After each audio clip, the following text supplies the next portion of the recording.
This is Winnipeg Sports Talk Daily with Andrew Hustler Paterson and Michael Remis.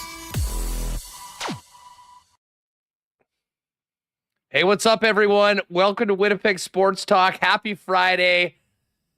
We got a big one tonight at Canada Life Center. Jets and the Dallas Stars. We've been waiting for it all week, and game day is here. We are going to be all over it right off the top with the latest for the Jets morning skate. Brandon Rewucki's going to jump on with us. We'll get the latest on the Dallas Stars with Sean Shapiro. Hacksaw will come on with a full recap of a wild week of NFL free agency. And tonight, for those of you that are going to the game, keep your eyes out for the Jets' wives and girlfriends. The Wags will be on the concourse selling mystery lucky pucks ahead of St. Patrick's Day. And there'll be 4 gold pucks, which will include a post-game meet and greet with the likes of Gabe Vilardi, Josh Morrissey, Morgan Barron, and one other player that I am forgetting. Cole Perfetti, I believe, if I didn't mention him. Yep. And actually, Megan Rodgers, Gabe Vilardi's partner, and one of our favorite TikTokers, is going to jump on as well. We'll find out how she's enjoying the season, and she can tell us a little bit more about what's on tap for tonight if you're at the game. We talked yesterday about just looking at the seats that were available for yesterday. Shout out to Jet fans. I've seen that availability decrease significantly. There are still some seats, though, so if you don't have your tickets for tonight's game, what are you waiting for? Friday night, downtown Winnipeg, the 2 best teams in the West battling in a game that has massive implications when it comes to the Central Division title.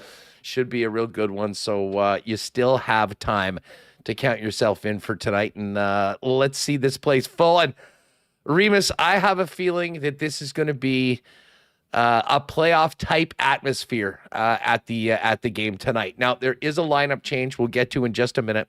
But before we do that, welcome to everybody that's with us live on YouTube. Hit that thumbs up. Make sure you're subscribed to the channel, and shout out all you podcast listeners listening on the audio feed before tonight's big game. Also want to thank the sponsors that make WST happen each and every day. Of course, our great partners at Coolbet Canada, Princess Auto, Canadian Club, Rolly's Transfer, St. Vital Dental Center, Manitoba Battery, Aikens Lake Wilderness Lodge, Wallace & Wallace, the Winnipeg Jets, F Apparel, Little Brown Jug, Fans First, Boston Pizza, Royal Sports, and we will get to a Why Not question of the day for the gang at Not Autocorp down at Waverly and McGillivray. Big game feel for tonight one, Michael Remis. How you doing? Yeah, big game. And yeah, shout out to Donnie at Manitoba Battery. I had to go there after the show yesterday. Put in a new battery in my car in like 20 minutes. I mentioned earlier this winter, been having some problems with it not starting. Hopefully those issues are now resolved. So not kidding, Huss, when you say when he says better price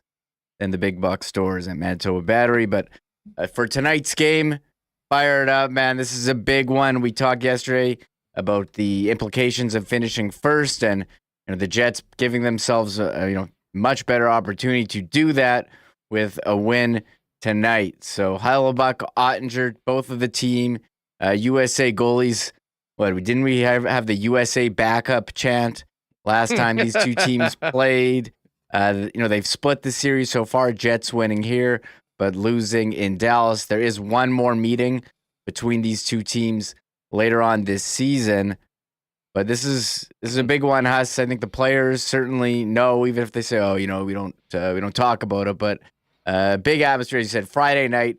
And yeah, I was looking at Fans First. Like I haven't seen such high prices for I guess not a lot of And availability. so few tickets. Not a lot of availability on Fansers because people want to go to this one. Well, that's exactly right. Just looking at everyone in chat. Hey, kittens, happy birthday. Happy Pie Day to you all. Welcome in for a little a birthday show for you kittens. Lots of hey, what's up? But there is, and we talked about this. I mean, this game should be full. It's your boy Bruce, so fired up to be in the barn tonight. A running man said, Huss, I got a pair in section 316. I will see you there. Sandy Sharp, ooh, nicely done in section 119. There's Johnny Gaudreau Forever. Hustler, what's up, Johnny Gaudreau Forever? Lots of folks getting in and getting their seats for tonight if you haven't done it so far. Ticketmaster does have a few on resale, and there still are some in a few sections of the upper bowl, but not a ton. So there's been a big run on tickets in the last day, considering what we were looking at to start the show. So that is great news. That is definitely the place to be tonight for Jets and Dallas. And by the way, while we're mentioning this, 2 weeks from today is the next WST game. Our final game of the year. New Jersey Devils coming to town. A Friday night. We had the one Friday night game earlier in February for that Islanders matchup before the break. That was a hell of a lot of fun. And this one should be great. So if you haven't already, join us for one of our games of the month. You got one more chance to do it. That is 2 weeks today against the Devils. Go on to winnipegjets.com/WST. Click on the link, grab your tickets. It does include a beer, which you'll get through the Jets 360 app. And I know our pal Matt Lang, he and some of his friends are coming and joining us. They are doing that promo for the homestand, the Heritage homestand. They'll be wearing the Heritage jerseys. And there is a special hat that you can add on to your ticket purchase. And I'm not exactly sure what the cost is. Obviously we had set this up a long time ago. I have inquired as to whether that might be able to be an add-on option for people that have already had tickets. So I will let you know what we find out on that. But bottom line is you're going to want to be there tonight, and you're definitely going to want to be there with us in section 316 on the 28th of March. So lock that in, winnipegjets.com/WST. And speaking of events, next Thursday, other thing I wanted to mention to everybody, don't forget WST watch party with Little Brown Jug and Boston Pizza at Boston Pizza Garden City. Jets and Oilers, the struggling Oilers, 3-8 in their last 11. Always fun when the Jets take on Edmonton. So circle that one on the calendar and join us next Thursday. We'll have some great prizes to give away. We'll do some fun stuff in between periods. We'll get the gang together. We filled that BP Polo Park earlier in for the Detroit game. Looking forward to doing it again with all of you next Thursday at BP Garden City. Remo, let's get to the latest out of the morning skate, and we do have a lineup change, and this is significant for the Jets.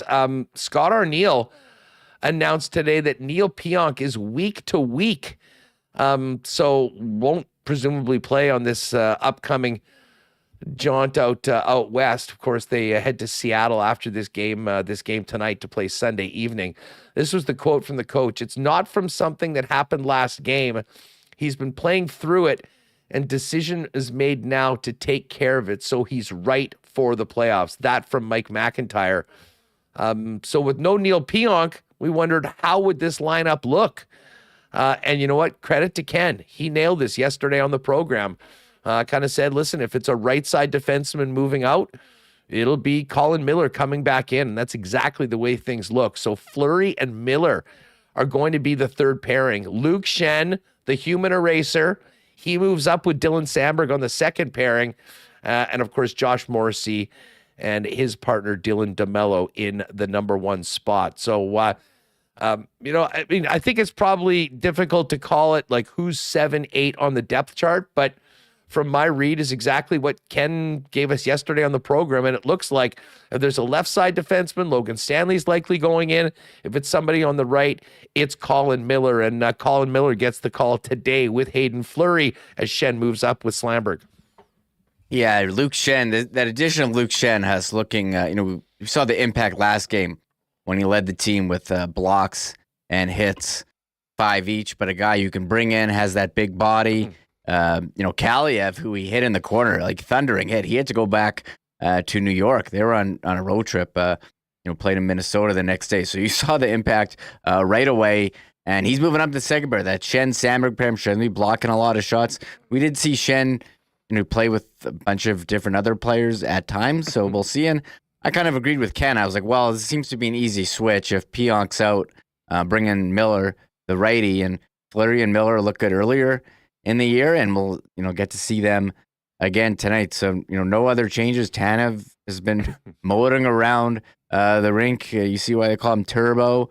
Go into the corners, banging around. Baron very solid. And how about Ehlers, Domestikov, Perfetti coming off a game where Perfetti was the first star, but the first line's been quiet the last 2 games. Is this a breakout game, or are we going to see a tight, checking, low-scoring game between 2 top teams with great goalies?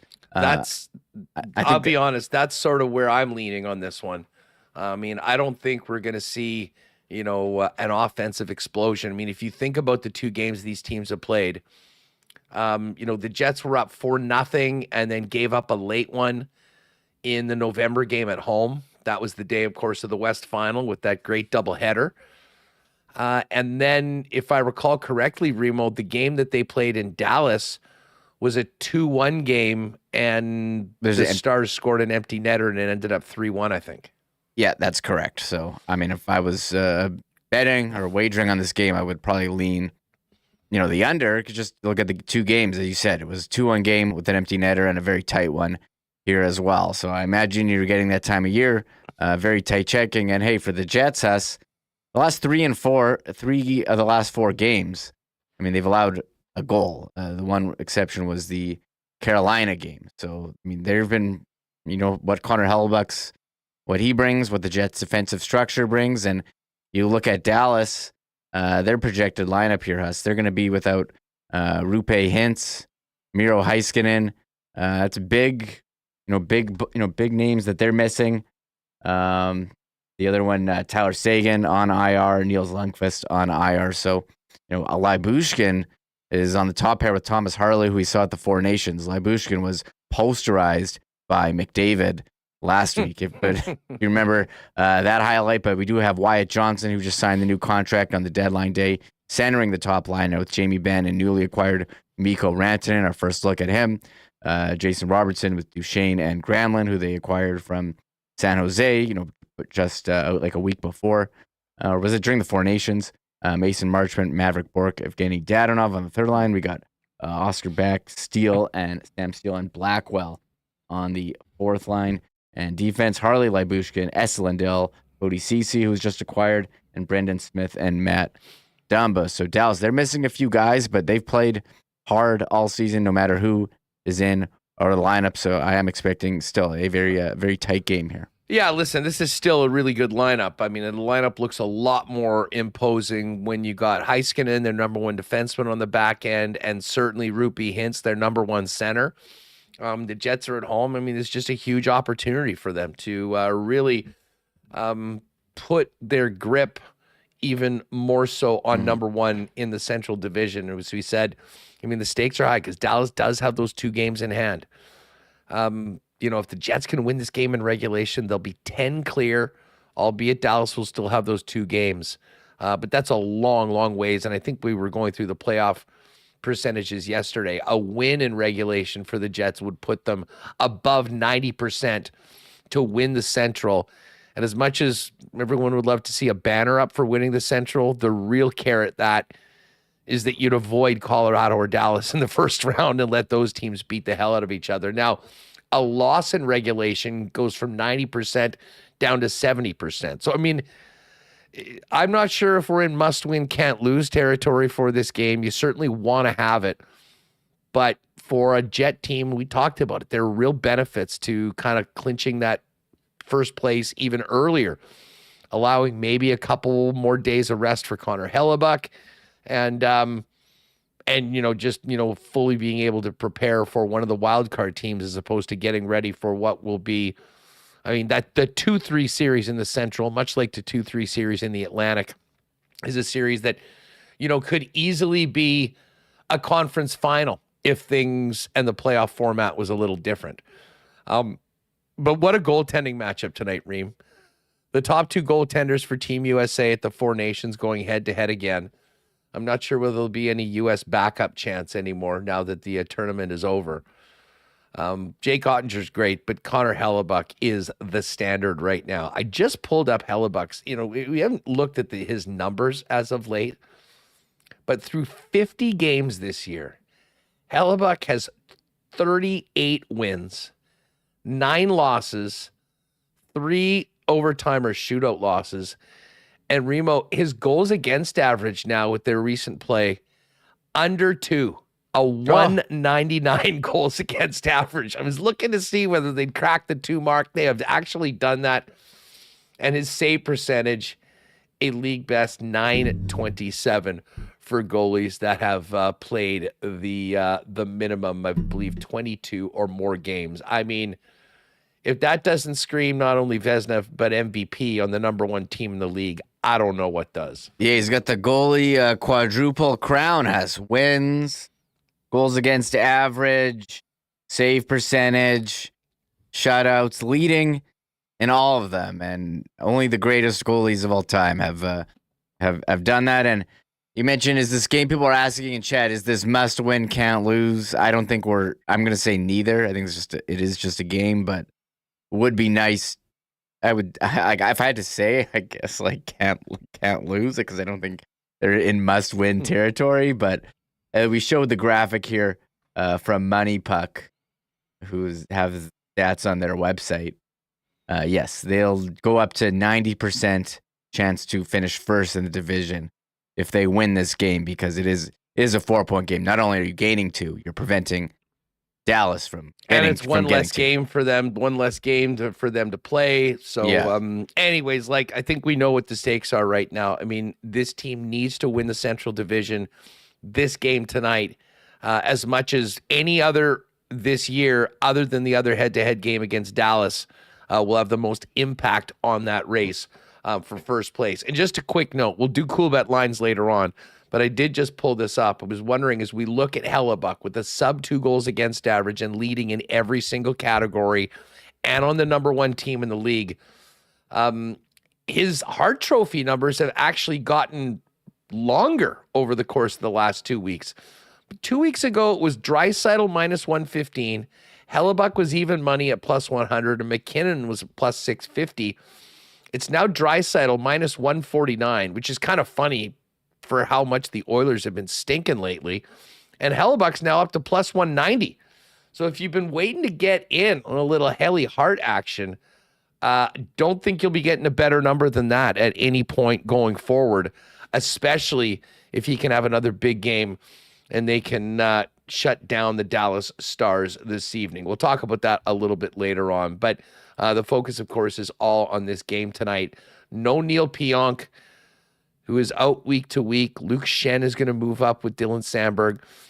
And, I think this is going to be a really interesting opportunity, Remis, for Dylan Samberg to maybe show a little bit more of what listen, Pionk is often the puck mover of that group.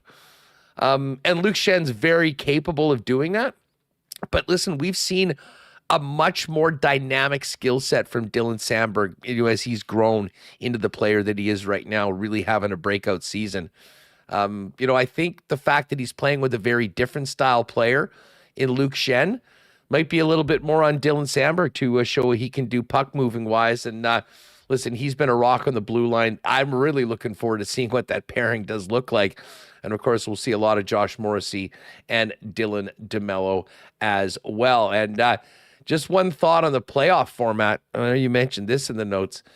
Vilardi, like many players, expressing a little bit of frustration over the current divisional playoff system, saying, it really forces these matchups as opposed to letting rivalries develop naturally. And when you consider what the schedule is like right now, with a very even schedule, you're playing all the teams 2 times. Some teams in the division, you only play 3 times.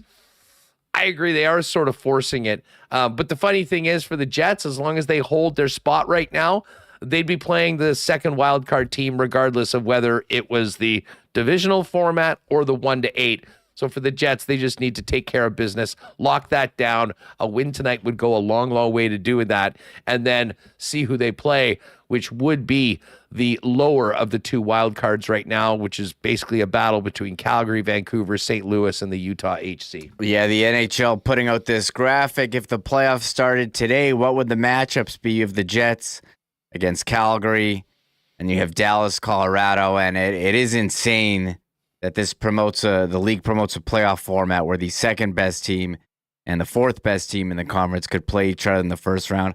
I think people are getting frustrated at seeing the same matchups over and over, like LA, Edmonton, currently projected to play for what, 4 straight years. Like it's dumb. So this is a dumb playoff format. It doesn't reward you for a great regular season if you're in a hard division.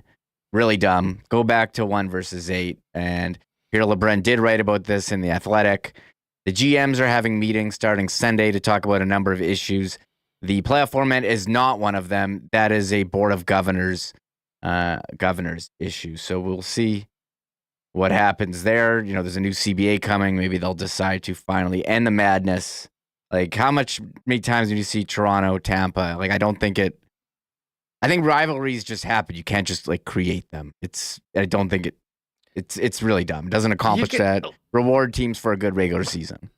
I mean, especially when you do have, wild card teams playing outside of their division. I mean, to lock the second and third place teams never made sense to me. No. And I do think, but I will say this, looking at those, if the playoffs started today, matchups, would love to play Calgary. I think you'd see a lot of Jet fans and maybe Flames fans traveling between the two cities for the games. Sign me up for Kachuk on Kachuk crime with the Panthers playing the Ottawa Senators. That would be phenomenal. And man, would there be a more unlikely first round playoff matchup at the beginning of the year than Washington and Columbus?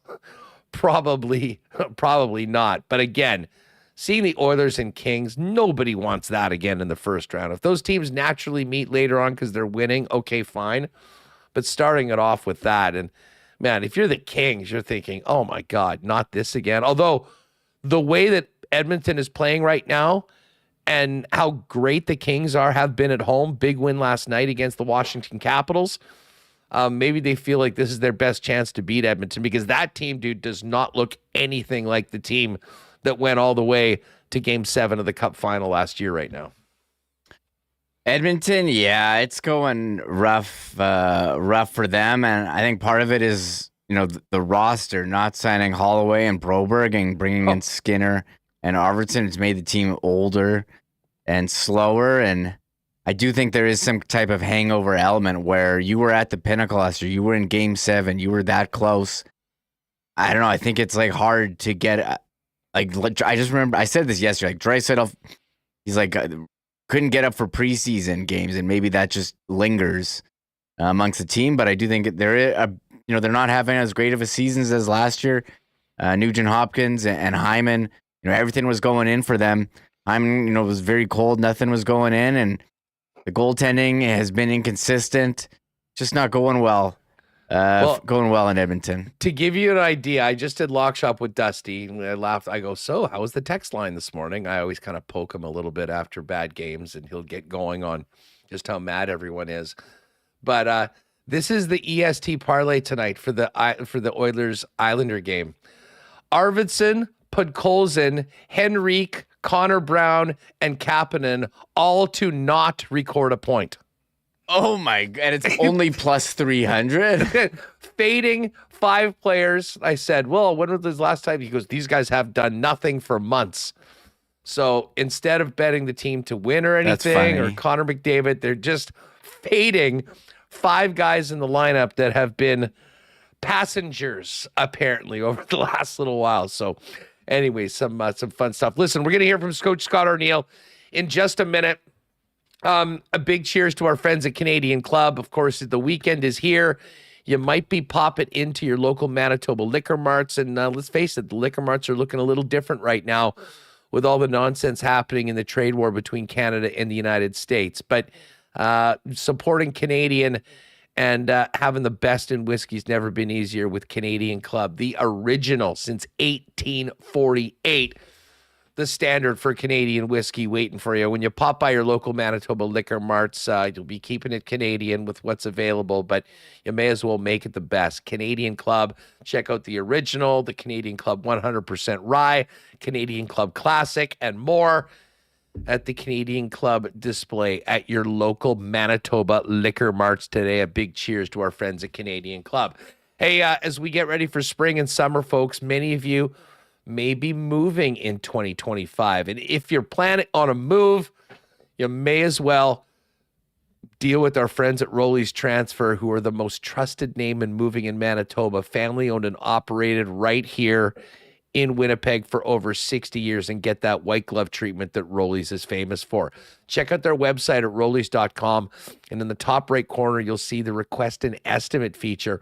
What you're going to want to do there is click on that, put in the promo code WST, because the guys at Rolly's have a special discount on moving services and moving supplies for Winnipeg Sports Talk listeners, and then let them know when and where you're moving and what needs to be moved.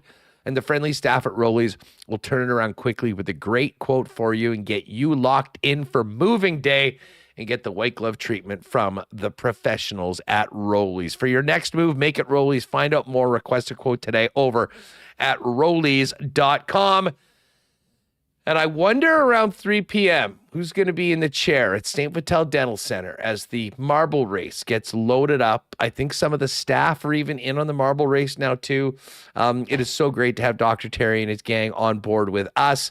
A couple of our listeners have actually planned for 3 p.m. Friday afternoon appointments so they can kick back, have the marble race on while they get their teeth done. Great time for a spring cleaning on a lot of things, especially your teeth, but for all of your dental needs. Conveniently located at 167 St. Anne's Road with free parking right behind the building. Give our friends at St. Vital Dental Center a call. Take care of your teeth. You'll thank yourself for it. And you can find out more information to make an appointment and all of their services, including dental implants, online at stvitaldental.ca. Remo, let's get to some of the audio from this morning. And Coach Scott Arniel met the media and talked right off the bat about the absence of Neal Pionk, his status, and Luke Schenn moving up in his absence to play with Dylan Samberg. You know, after further evaluation, P's going to be a week to week here, so we'll take it from there. You know, that's why we went out and got depth. Somebody like Luke, you know, Millsy. There's some roles there that, you know, they're going to have to take on, and that's part of what we've kind of asked of everybody when we've had these injuries, things that have happened, the next man up, step up and do what you need to do. That pairing, I don't know, would the Block brothers be an accurate description? Yeah, obviously two guys that like to get in front of the pucks, but we'll also see how it goes with power play penalty kill, because Luke will be doing that. See how much with Millsy he'll be on the power play with that second unit, so it may end up being, it's not exactly, you know, all the time those two being together. There could be some flip-flop happening with Millsy and Luke going with, you know, different partners that way. All right, so a little bit more on the absence of Neal Pionk coming up, but Colin Miller, as Arnie just mentioned, will take Pionk's place on the second power play unit, and Luke Schenn will be killing penalties. So hopefully he won't have to, and the Jets can stay out of the box. Here's just a little bit more on the decision to have Neal Pionk shut down right now, week to week, and get him ready for the postseason. Did you have to wrestle him away from it, or does this give you a chance to maybe get him right for the playoffs in a way that, you know, if he just played through it, it wouldn't Yeah, that's why it took a little while here to figure out what we were dealing with. He's played with it, I'll say that. So tried to get through it, and so now after kind of getting the final sort of diagnosis yesterday, so, you know, I mean, we do need him for the long run here. So that's as much as he wants to play, this is the right decision. Just a lower body for... To your point about he's played through it, so it's not a new injury that just came up the other night, or he aggravated it? It didn't happen last game. Didn't happen last game. Okay. All right, so there it is. Did not happen last game. And Ken had mentioned he saw him kind of limping around.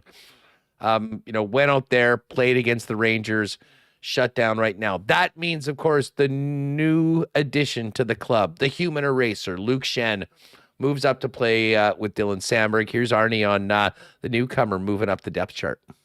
We had talked about going into the deadline that depth was our number one thing, and if whatever happened after that, obviously it would be a bonus. But at the end of the day, if you have plans to play into June, you're going to need your roster, and it's proven. There's injuries that happens, situations that happen. You have to go deep. So, it's happened a little earlier than that, I hope. But at the end of the day, we're glad we have Luke for it. All right, one more from Arnie. Here he is on the Dallas Stars, and you know what you're getting from Dallas. Peter DeBoer coach team, even without Heiskanen and Rewucki Hints in the lineup tonight, the Jets know what they're going up against. They have a style of play that they play night in, night out. They're not going to open up the gates. They're not going to let you get into a wide open game. They're going to they play 1-goal games, and we both play an awful lot alike. Like you mentioned, though, they have people out. Next guys are stepping up for them, and they're not missing a beat. And that's kind of how they've rolled all year long. And I said it, even though we've had success and done some good things, winning lots of games, you just keep looking in your rearview mirror, and somebody keeps sitting there, and that's the Dallas Stars. The whole issue of bumps and bruises and even Neal's injury, would you like to nail down first as soon as possible so that guys get some time to we'll just heal, go. We'll worry about Dallas Stars tonight. I'm not getting too far down the road here. There's too much going on. We still have 2 big Western trips to go here. So there's too many games still to play. We'll just we'll worry about that maybe when we get in around near the end of the year. But right now, it's too much. The big picture's too big now. All right, there's the coach focused on tonight and the Dallas Stars. We'll hear from Dylan Samberg and Nikolai Ehlers a little bit later on. Brandon Rewucki coming up right away. Hey, as Remis mentioned right off the top of the show when we were chatting, he popped by and saw Donnie and the gang down at Manitoba Battery yesterday and saved a lot of money on a new battery for his car that was giving him issues. If you need batteries for whether it be your car, your truck, or dare I say literally anything else, a boat, an ATV, we'll get ready for that coming up in spring and summer. But the bottom line is Manitoba Battery, now with 2 locations in Winnipeg, is your local option where you'll save money and get the best prices in town, beating the pants off the big box stores with the best in customer service. We hear it from WST listeners all the time. What a pleasure it is to deal with Manitoba Battery, even the ones that don't make it down, because they will deliver your batteries to you for free with any purchase over $60 inside the perimeter of Winnipeg. It's just that easy. So pop by and see him at Logan Avenue or Dovercourt Drive. Give him a call or order online today at manitobabattery.com. And hey, shout out to my pal Pitt Turan from Aikens Lake Wilderness Lodge. I was texting with Pitt today. He is fired up for the game tonight, as most Jet fans are.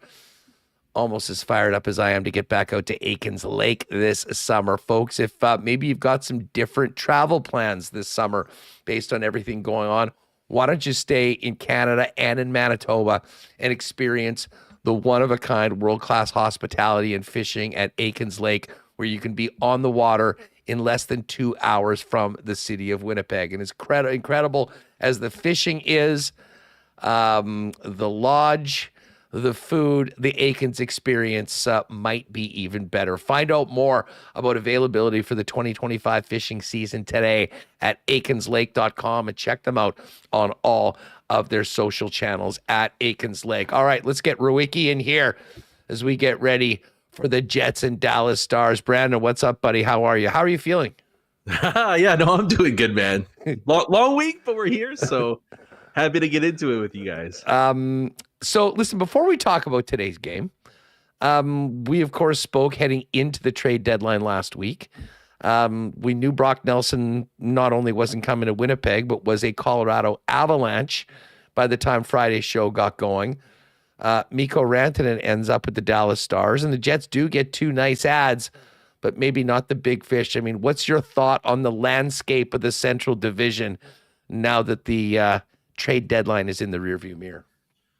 Yeah, I probably wasn't as pessimistic about what the Jets specifically did at the deadline compared to a lot of other people. Having said that, though, the harsh reality is that I think the Jets went into the deadline sitting atop the power rankings in the Central Division and now probably find themselves at the bottom of the top three. Just because those other teams improved so drastically.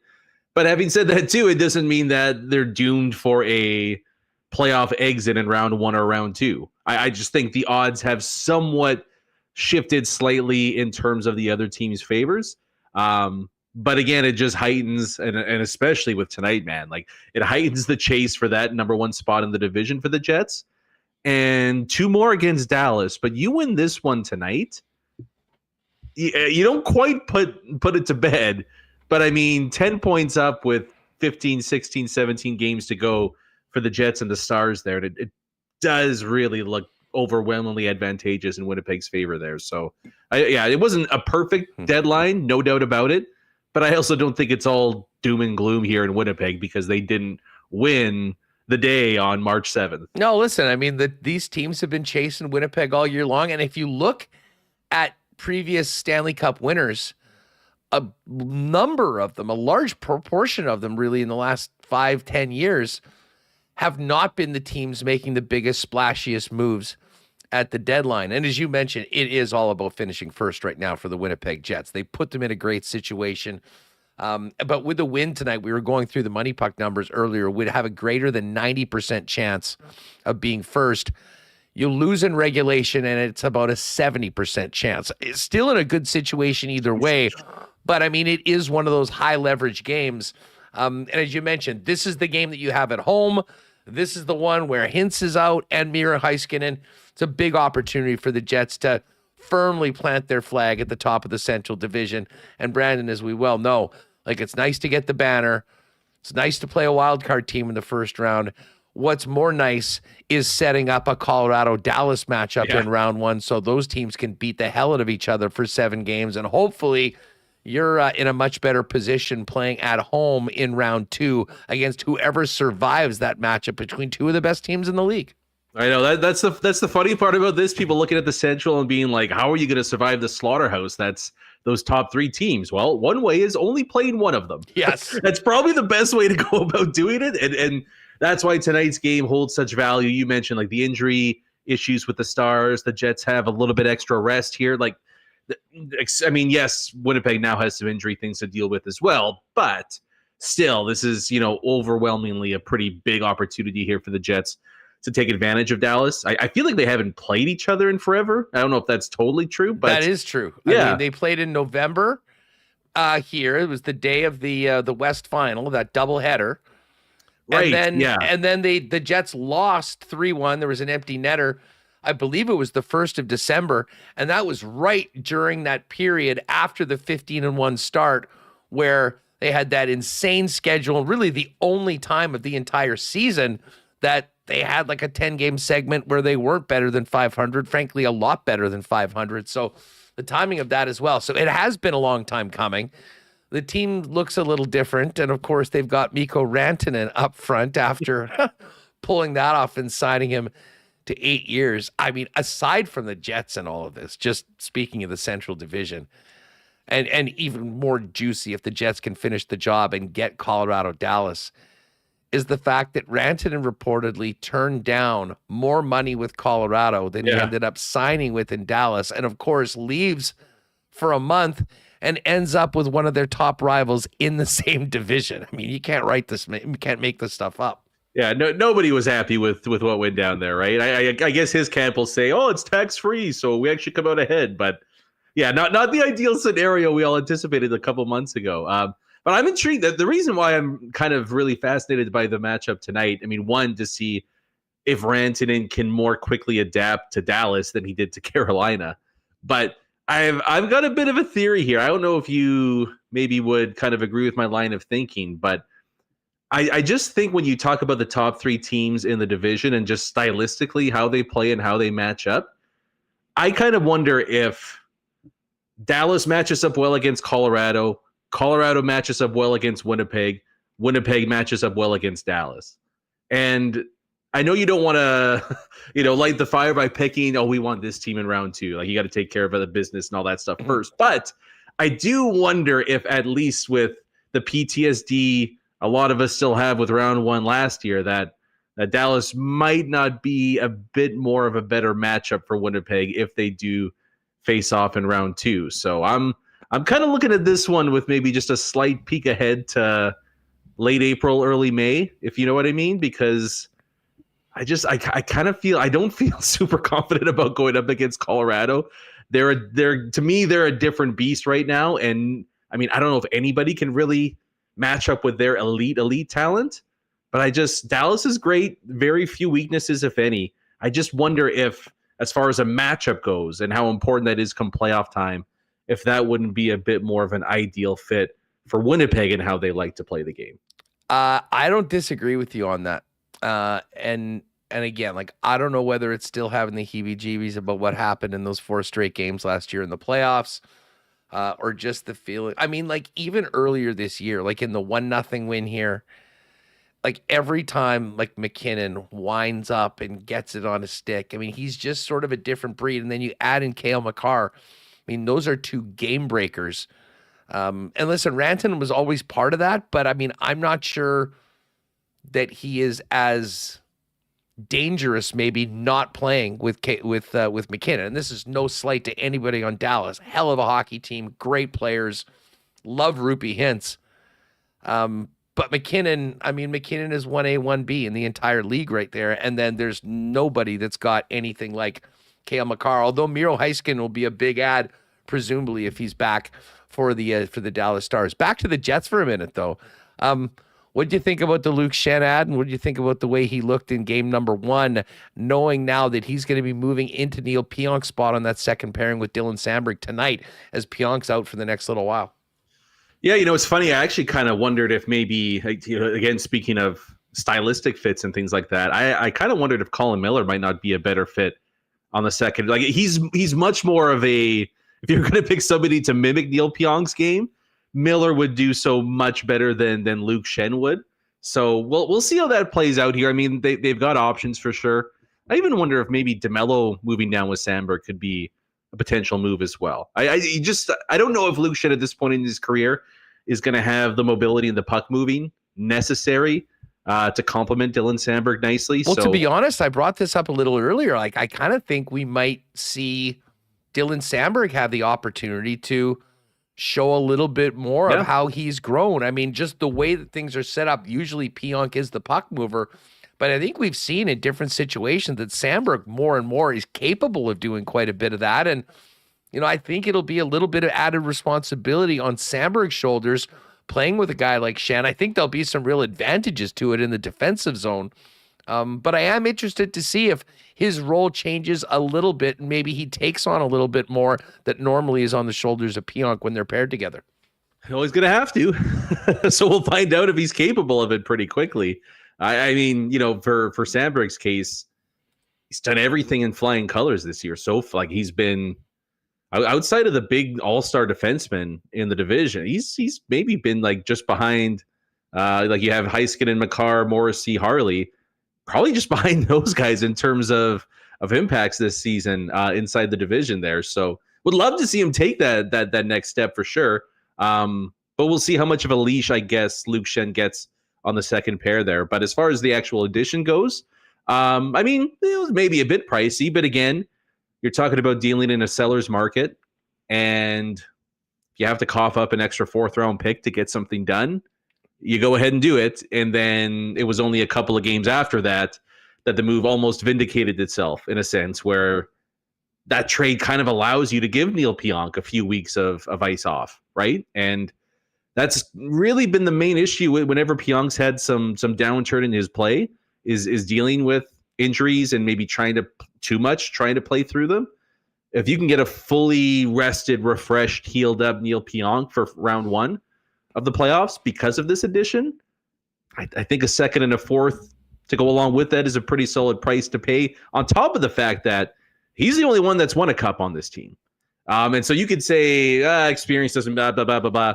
There is some element of you do like to have at least somebody in your group that's like been there, done that.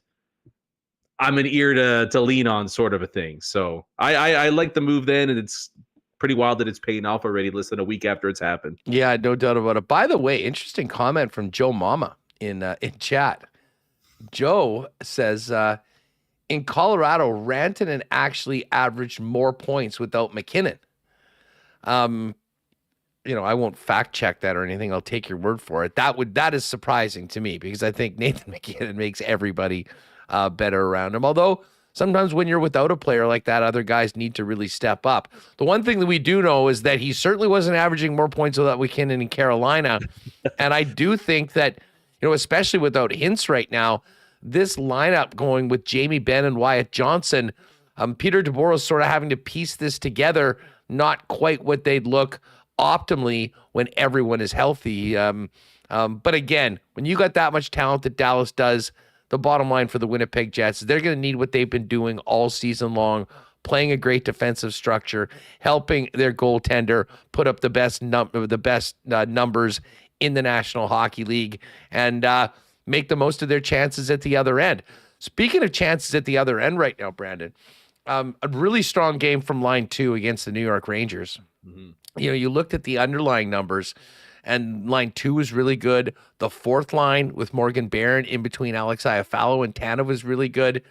The one thing the Jets haven't had maybe at the level, the very high standard that they set earlier this year, is the Scheifele and the Lowry lines rolling the way they have been. And that has been what the Jets have been able to count on. I mean, I guess you can look at this from two sides, but man, if those two lines can sort of get back to where we expect them to be at 5-on-5, with what's happening on those other two lines, maybe they didn't need to go and make the biggest splash of all. They're in pretty good shape, but let's face it, this team will be carried as far as Mark Scheifele and Adam Lowry's lines in particular carry them. Yeah, and what's going to be interesting, the last 15 or so games here is just going to be who is Adam Lowry's line mates when you say the Jets are carried by Scheifele and Lowry's line. I still think, I don't know if you agree, I don't know how many people out there agree with me, I still think the Jets' best chances this year is a Scheifele-Lowry 1-2 punch down the middle with the winger group that they have right now. And I still think even then that gives you a pretty supercharged bottom six, right? Where Vladdy's somehow been amazing anywhere you put him. So I don't know if you really, I don't know. I just wonder, I worry a little bit come playoff time and even in this matchup against Dallas, for example, when the Stars do get Hintz back, you just wonder a little bit if Nemestikov is able to maintain that level of play or even elevate his level of play. And I just don't know if it's fair to expect that out of him. But we've only really seen a handful of glimpses of Lowry in between Ehlers and Perfetti. So it's tough to make any concrete assumptions about them. But I think they've been great together. I really liked it. And I thought we saw another... Like Nikolai Ehlers looked almost a little different playing, with Adam Lowry. The bottom line is, regardless of who's at center right now, Ehlers and Perfetti are playing. I mean, Ehlers, this might be the best we've ever seen of Ehlers. I mean, I'm not sure whether it's just the position that the coaches are putting him, allowing to show a little bit more, but whether we're talking about the power play, like to me, he drove the Jets in the first period. He was the best player. Overall, though, it was Cole Perfetti. And the bottom line is, if we're talking about both of those players playing at that level, I really think that whether it's Vlad or whether it's Adam Lowry, that line will end up on the right side of the ledger more often than not with the way those two guys are going. Yeah, no, I'm not concerned about what, like you talk about what they might give back defensively. Ehlers is fine in his own end. He's not, Mark Stone, but he's, I think, more than capable of putting in a shift there. And Perfetti's, he's just a different player than last. Like, it's a totally different competitor that we're talking about there. And he's got, I think, the smarts and the skill to do what it takes inside his own end. And then once they get the puck going the other way, I just kind of like the dynamic those three would potentially have together. It's kind of like the old school, like NHL 03, where you put like a grinder and a speedster and a playmaker together. And chemistry-wise, are you going to go with Remis's Nintendo ice hockey theory? A big guy, medium guy, and a small guy, the thin kid.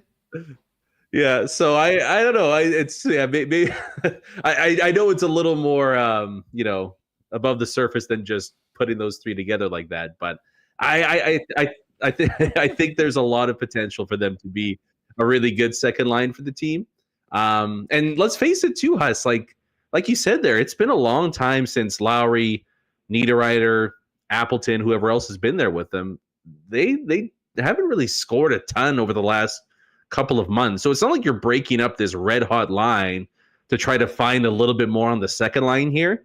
You just wonder if maybe now is a good time to rejig the middle six a little bit, give both of those lines a fresh look, a bit of a boost and a jump that comes with that, and it sets itself up nicely for hopefully that first round wildcard matchup. Well, and it will be interesting to see if they do tweak and have some different looks, and I think they'll be able to do that, especially if they can get this win tonight and not feel maybe as much pressure, and give the coaching staff a little bit more flexibility to see a few different things.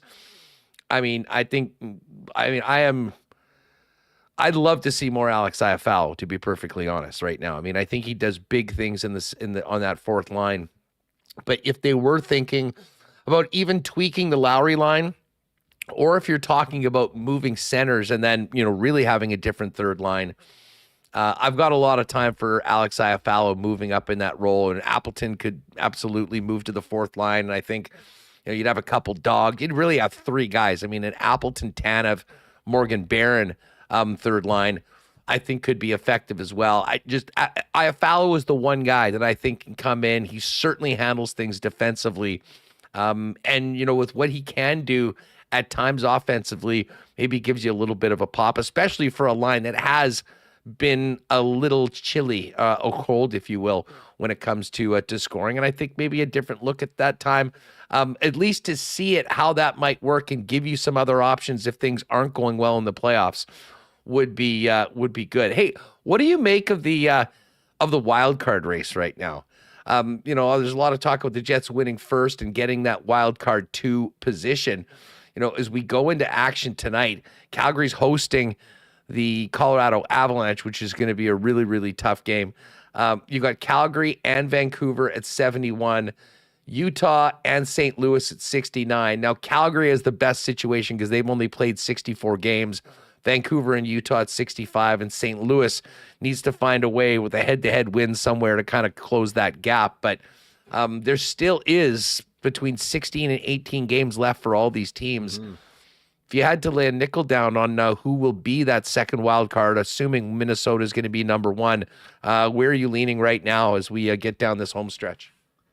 Well, I don't know for sure who's going to grab it, but I can tell you who I don't want to grab it, and that would be the Utah Hockey Club. I do not like that potential pitfall that kind of awaits if they can, you get a young, too dumb to know any better team that you would imagine plays white hot to get in a unique environment like that. Vejmelka. That doesn't even bring into Dominic Vejmelka, what he might do in a 7-game set. I just don't want any part of that. Who's gonna? Yeah, I really don't even get a sense of who's gonna take it, because, you would assume, I guess logically, you would have assumed that Vancouver would pull away and Calgary would fall back, just because of where both of those teams are at. But hasn't happened at all. Hasn't happened. So why would you expect it to happen now? I guess I'm kind of leaning towards Calgary getting it done, because I know he's a rookie, but Wolf is just unflappable right now, and he gives them a level of stability in net that maybe those other teams don't have at the moment. And I know Calgary doesn't score a bunch, but guess what? You don't have to. As we know here in Winnipeg, when you put up a .920 save percentage between the pipes night in, night out. So I guess there's a lot of unpredictability in there, but I would very unconfidently select Calgary, but selfishly cheering mightily against Utah, going on a bit of a run here. Because it's funny you bring up Utah, because I know we don't see. I've actually watched a couple of their games this week as they've been playing later on, and had a little action on that Leaf game earlier this week, and saw the one yesterday. But if you think back to the games where the Jets have played against Utah, there hasn't been listen, the one game here was a slog. There was not a lot of easy ice. I think Tourney's doing a pretty darn good job with that team. Now, they've had a few bad losses. They lost to Chicago last week. And you just can't leave those points on the table when you're in a battle like this. But again, they're only 2 points back. Calgary does have one game in hand. And again, we're talking basically about one spot.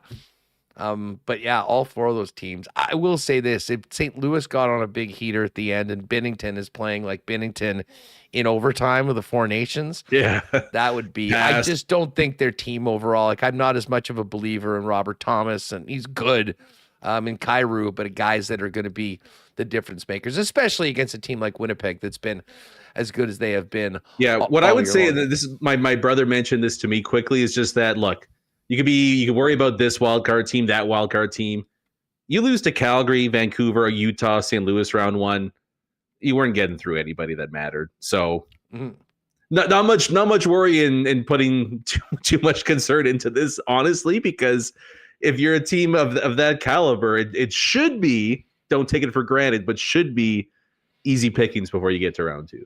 Yeah, well, right now, win the division and let the wild card take care of itself, and hopefully be ready for it. What's cooking at Skates and Plates now that we're past the deadline, heading down this stretch drive to the postseason? Yeah, a new episode out today, getting ready for the Dallas game, and we'll pretty much just do playoff lineup combos. That's the main thing over the next little bit. Although I am intrigued, it's going to be our next episode actually, because we got into a tangent, but I need to look more into this. But with Connor Hellebuyck kind of, in the midst of wrapping up another Vezina win, I'm going to take a look at top 10 goalies all time, I think, and just see where Hellebuyck currently finds himself and what he might have to because that's really, he's at this point in his career now with all the accolades that he's had, that it's not, is he one of the best of all time? It's where does he fit? So yeah, that's going to be Tuesday's episode. So where are you at on his Hart candidacy? Because if you look at his numbers right now, with that game they just played, he's now sub 2. He's a 199 goals against average. He's leading the league in all 4 categories: save percentage, goals against, wins, shutouts, backstopping the number 1 team in the league. If the Jets can finish the job and win the President's Trophy and Hellebuyck stays where he is, if a goalie doesn't win it this year, will they ever win it? I mean, that's, I guess, my question. And it's kind of funny. It was even money about 2 weeks ago. Now you can get it at plus 190. I really think that people are just slow to pick up on what's happening in Winnipeg. It takes an extra week or two. I really think that, especially if they can win this game tonight in this head-to-head game against Dallas, I think you'll start hearing a lot more steam in the final month of the year that Connor Hellebuyck, who I think will be a Hart finalist, should actually be the guy that does the double and wins both the Vezina and the Hart. Well, I'll tell you this: if Hellebuyck was wearing a Montreal Canadiens jersey doing this, he would have had the Hart sold out over already. Yeah, so that's the unfortunate part. For me, I would say it's Hellebuyck versus Draisaitl for me for the Hart Trophy. No slight to Nathan McKinnon. I just think Draisaitl's been the best skater this year. Hellebuyck far and away the best goalie. It might come down to who gets hot and who slumps in these final 15 games. Where it's really tight, and it's part of why it's so difficult to subjectively compare the two. Because if Draisaitl ends up with 60 goals and Hellebuyck maintains his level of play, how can you legitimately compare between the two and say this person had the better season compared to that one? So I think for Hellebuyck to legitimately win it, I know it's a lot, but if he get to 9-10 shutouts and finish the year on a 7-1, 7-2 sort of a run, it's going to be tough to deny him that, man, especially if the Jets can take home the President's Trophy. I got it as a 2-horse race right now. I think it's a little too close to call. I might just push this one down to the wire. He's going to be a Hart finalist, no doubt about that. But I still just think that when it comes to the voters, there's that goalie block that still exists, that if a player is having an exceptional season, it will just take precedent over whatever a goalie's doing. Fair or unfair, I really don't anticipate Hellebuyck winning the Hart Trophy this year. I listen, I don't know. As they say, especially with the way the Oilers are playing right now, they're 3-8. in their last 11 games. I think they've won 5 of their last 15. I mean, they were the best team in the league by record for about a 6 to 8 weeks span. Other than that, they've barely been 500. And listen, it's great that he's doing it. He also does get, I mean, what might work in Hellebuck's favor is just the fact that he plays with Connor McDavid. I mean, that is, it's hard to overlook that, you know, a lot of the time, especially now going forward, it sounds like Knobloch is just, I mean, he's got no other answers. The rest of these guys are passengers, and he's just playing these guys 27, 28 minutes a night, and putting them together and hoping that it works. So we will see. But as I mentioned, plus 190 for Hellebuck, minus 149 right now for Draisaitl on the Hart odds, if you want to check that out over at Coolbet. Listen, B, enjoy the game tonight. Should be a dandy. And then, of course, Seattle on Sunday. We'll look forward to last week. By the way, how are your players' picks doing in the golf? We're still battling. We're battling. We need some help though. You got the chef, Minwoo? Dude, I bet Akshay Bhatia every week, and he's been terrible the last couple of weeks. I'm like, okay, well, obviously at this event, I'm not going to go there. There he is, right at the top of the leaderboard with the chef. I'm feeling good about Ray right now. And anytime a guy rocks the black gloves, I'm going to kind of have a soft spot towards picking them. But this is like my final Masters preview. So, like, if I don't pull in a couple dubs over the players, that's okay. But this is all about setting myself up for a couple weeks in early April. So, I'm doing some scouting. I'm feeling good. I think I've got a surprise pick coming up for Augusta. So, looking forward to that right now. Well, I don't know if Victor Hovland had a lobotomy last night after his first round where he shot 8 over 80. But he's birdied 4 of the first 6 holes, and he's down to 4 over right now at 4 under on his round. What a crazy game, and what a weird situation some of those top players are in. JT going 10 over 9 holes yesterday. Of course, I bet him, and I turned the TV on. He's on 17, 2 under. He's 2 under, yeah. Double, triple, and then bogey, double. I'm like, oh my God. Well, we move on. We move on to the next one. Anyways, enjoy the golf this weekend, and of course, this huge game tonight, Brandon. Thanks for doing this. For sure. Sounds good, man. We'll talk soon. Good stuff. All right, Sean Shapiro is going to join us to talk more about this big game coming up. Just before we do that, though, let's get to fan feedback, brought to you by Fans First, your number one spot for buying and selling Winnipeg tickets on the resale market with no added fees. When you go to fansfirst.ca and you see a pair of tickets or a ticket price, that is your final price. Nothing added on after that, which is a very nice contrast to most of the other resale sites. All right, Remo threw it up in the chat. We've been talking about it all day. Just how big is tonight's Jets-Stars game from a Jets perspective? More than half of you say it is huge. The division is on the line. And 46% said big, but not a must win. I mean, a win in regulation puts the Jets greater than 90% to win this division. A loss in regulation, though, is game on and around 70%. So a huge high leverage game. 47% for big, but not a must win. And only 2% with the old cliche, it's just another regular season game, and 1% doesn't matter much at all. Give us your thoughts for the game tonight in the chat. Keep it coming with fan feedback. Brought to you by Fans First, by fans, for fans, no fees. All right, well, we've done a lot of talking about the Jets. Let's get the latest on the visitors with our pal Sean Shapiro, who you can see work at DLLS Sports and, of course, at Least Prospects and Shap Shots. Sean joins us now. Sean, we got a big game feel in the peg tonight for this one between Winnipeg and Dallas. How are you?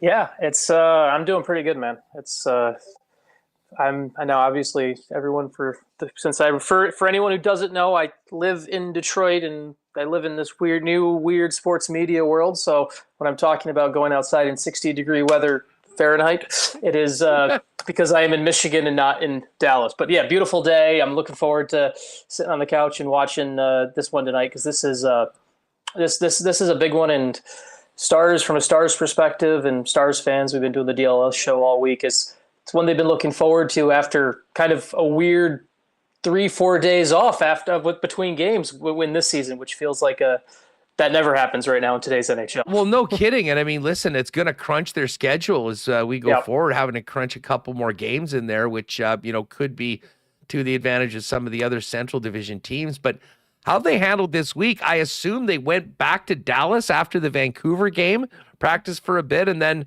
back to Winnipeg for this one tonight. Yeah, so they did. They played in Vancouver, flew back, had a day off from practice as well, had a scheduled off day Monday, got the additional off day Tuesday to recover, and then practice Wednesday, Thursday before heading up to Dallas. And the big thing for the Stars is this is it's the first real extended practice time they've had since the deadline, where you think about Mikko Rantanen being able to step in and start to figure out some practice chemistry with guys, even though he did look really good in his first 2 games there last weekend. And then the other thing for the Stars, it's it's an interesting one tonight because you come in on the injury front where Liam Bichsel, from my understanding, did not fly with the team up there. It's why they called up Kyle Capobianco, former Jet, I believe, at some point, or maybe it was just a yeah. So I think he's just there to be number 7 tonight. But Stars defense takes a bit of a hit on that with Bichsel being out and then no Roope Hintz. So big night for the Stars from a bit of the Mikko Rantanen standpoint of statement time. They brought him in for big games, and this one's big. And then obviously he goes home to Colorado on Sunday too. So we're back to his old home on Colorado on Sunday as well. Two big extensions laid out. Obviously the Rantanen, and now they got Wyatt Johnson, who's just been one of the best draft picks in recent history with what he's doing. But you mentioned the loss of Hintz. He is such a big part of the Dallas attack. Is he going to be is the plan him and Rantanen playing together once he is healthy? And what does the loss of Hintz do to the rest of the lineup? Yeah, I mean, I think the long-term plan right now is they're kind of trying to figure out who is the better. All the guys you mentioned, you're kind of all connect. It's really going to be in the long run. Is it going to be Roope Hintz or is it going to be Wyatt Johnston as Rantanen center? I think that's kind of the question that the Stars have the luxury of figuring out. Neither of those are bad options, honestly. Hintz brings a ton of speed, pushes defense back, allows Rantanen's size and physicality to open up some more space. Where Johnston, as a right-handed shot, I think comes in and plays a little bit better with Rantanen's game as well. So they both kind of fit in the long term. Early on, Hintz and Rantanen played together at Four Nations for Finland. They do have some friendship going back. Early on, I think that's kind of the first play here.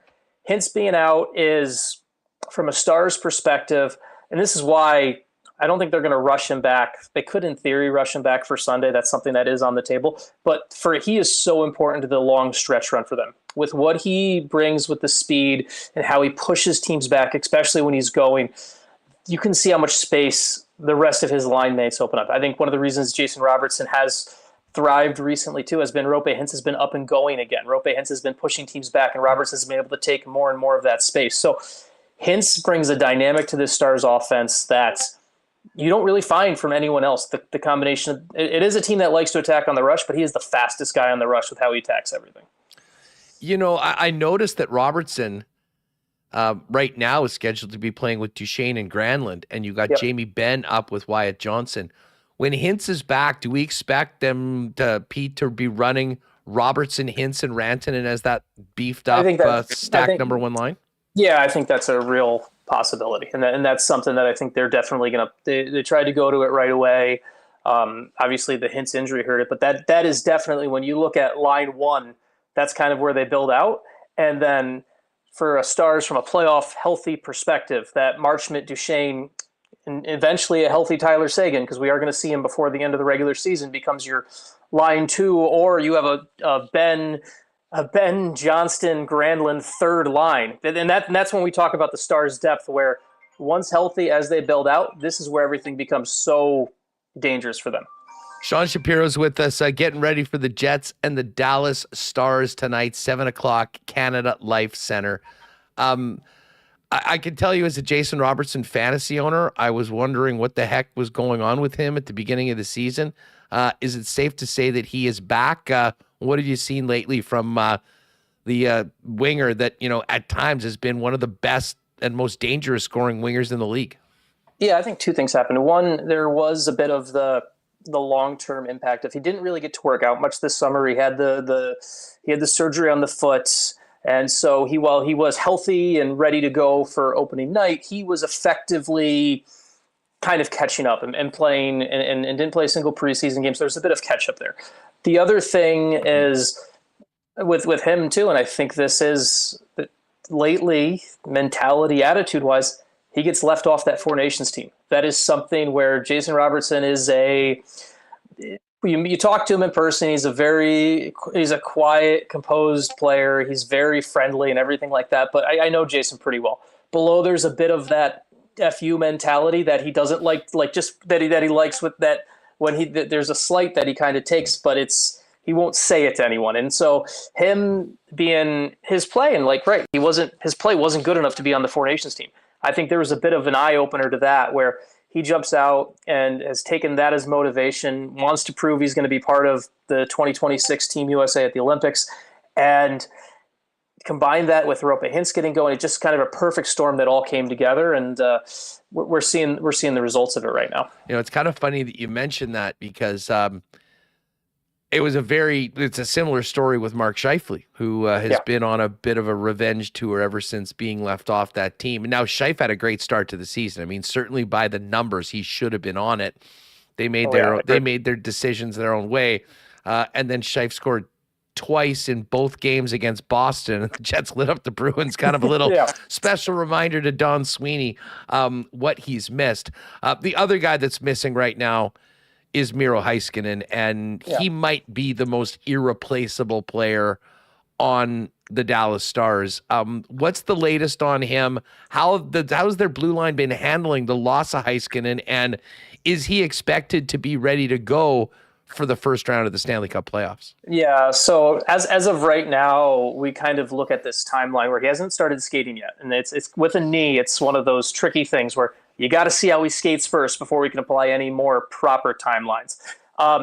I've heard, and people I've spoken to within the Stars organization, and Jim Nill has said this publicly, they're looking at he's done for the regular season. He's not going to. That's effectively, while the Stars haven't said this part out loud, one of the reason Miro went on LTIR was so that Tyler Seguin can come off with the last couple games of the year, so that Seguin is able to maybe get a game, 2 or 3 or 4 games in before the end of the regular season. So he's going to be done for the rest of the regular season. Is he going to be back for game 1 of the playoffs? That's the hope, but the reality with the knee is it could be something you're looking at mid-round 1 right now is kind of the secondary hope for the Stars. Game 83 of the season, a la what they've seen in Vegas with Mark Stone in the past, that is the dream, but we don't know if that's realistic. And so, but to go to how they've handled it since, the Stars' defense is definitely worse without Miro Heiskanen. There is no denying that. It has, however, this has been a golden opportunity for, it's ironic because he tends to be repped by the same agent as both Wyatt Johnston and Mikko Rantanen. So you talk about guys who are going to continue to get paid. Thomas Harley has stepped up, and you combine that with his call into Team Canada for Four Nations at the last minute, and what he's been doing, he's proven over this past, what is it, a month now, that he is, I might have my timeline wrong for how long it's been since the injury, but basically Harley has proven he's a bona fide number 1D and taken on a big spot. The Stars' power play has gotten better, frankly, because I think the Stars had a bit of hesitancy to take Heiskanen off the power play. It was one of those where he's the number 1D, we can't take him off. Now, with him being out, Harley has stepped in. The power plays clicked more. Harley, I think, is better on the blue line spot than he is. So they've improved in that way. Overall, defensively, this team does not want that injury timeline for Heiskanen to go into game 3, 4, 5, 6 of the playoffs, because he is irreplaceable in a playoff series. There is this Stars team you're going to see tonight, potentially going to be fielding a third pair combined with the Liam Bichel illness, potentially fielding a third pair of Brendan Smith and Matt Dumba. Brendan Smith and Matt Dumba are going to get cooked alive in a playoff series by any team. And so the Stars really need it's not just the minutes that he eats, it's where this team didn't add at the deadline. Like, we talk all about Mikko Rantanen and the forward depth, but the Stars probably should have improved the defense and did not. And they are going to live with the results of that, and obviously hope Miro comes back much quicker and healthier and able to roll early in the playoffs like he can. But it's going to be game 82, game 83, 84, 85 at the earliest for him. Sean, just thinking about the playoffs, which is a big part of the topic of this game tonight. I mean, a Jets win in regulation puts them more than 90% likely to win the division. A Stars, takes it down to 70%. And I mean, it's pretty clear what the job for the Jets is, trying to lock that down, because the fact of the matter is the Central Division got a lot better, in particular in Dallas, and in particular in Colorado. And listen, for hockey fans, especially ones here in Winnipeg, there'd be nothing better than seeing Dallas and Colorado beat the hell out of each other for 2 weeks and then potentially get that team. I mean, tell us about this rivalry between the Avalanche and the Stars, and what the Rantanen development has done to that ahead of potentially a first-round matchup between still two of the best teams in the league. Yeah, I mean, this is the time for the quick note of this is where we missed the 1 through 8 reseed. I was always a fan of that. I know it doesn't fit with the NHL marketing. We need to make brackets that are friendly or whatever, but I missed the 1 through 8. I think that rewarded teams especially with the reseed. I think it rewarded teams during the regular season. It feels pretty asinine that Colorado and Dallas they could be 2 and 3 in the West, and they may have to play in round 1.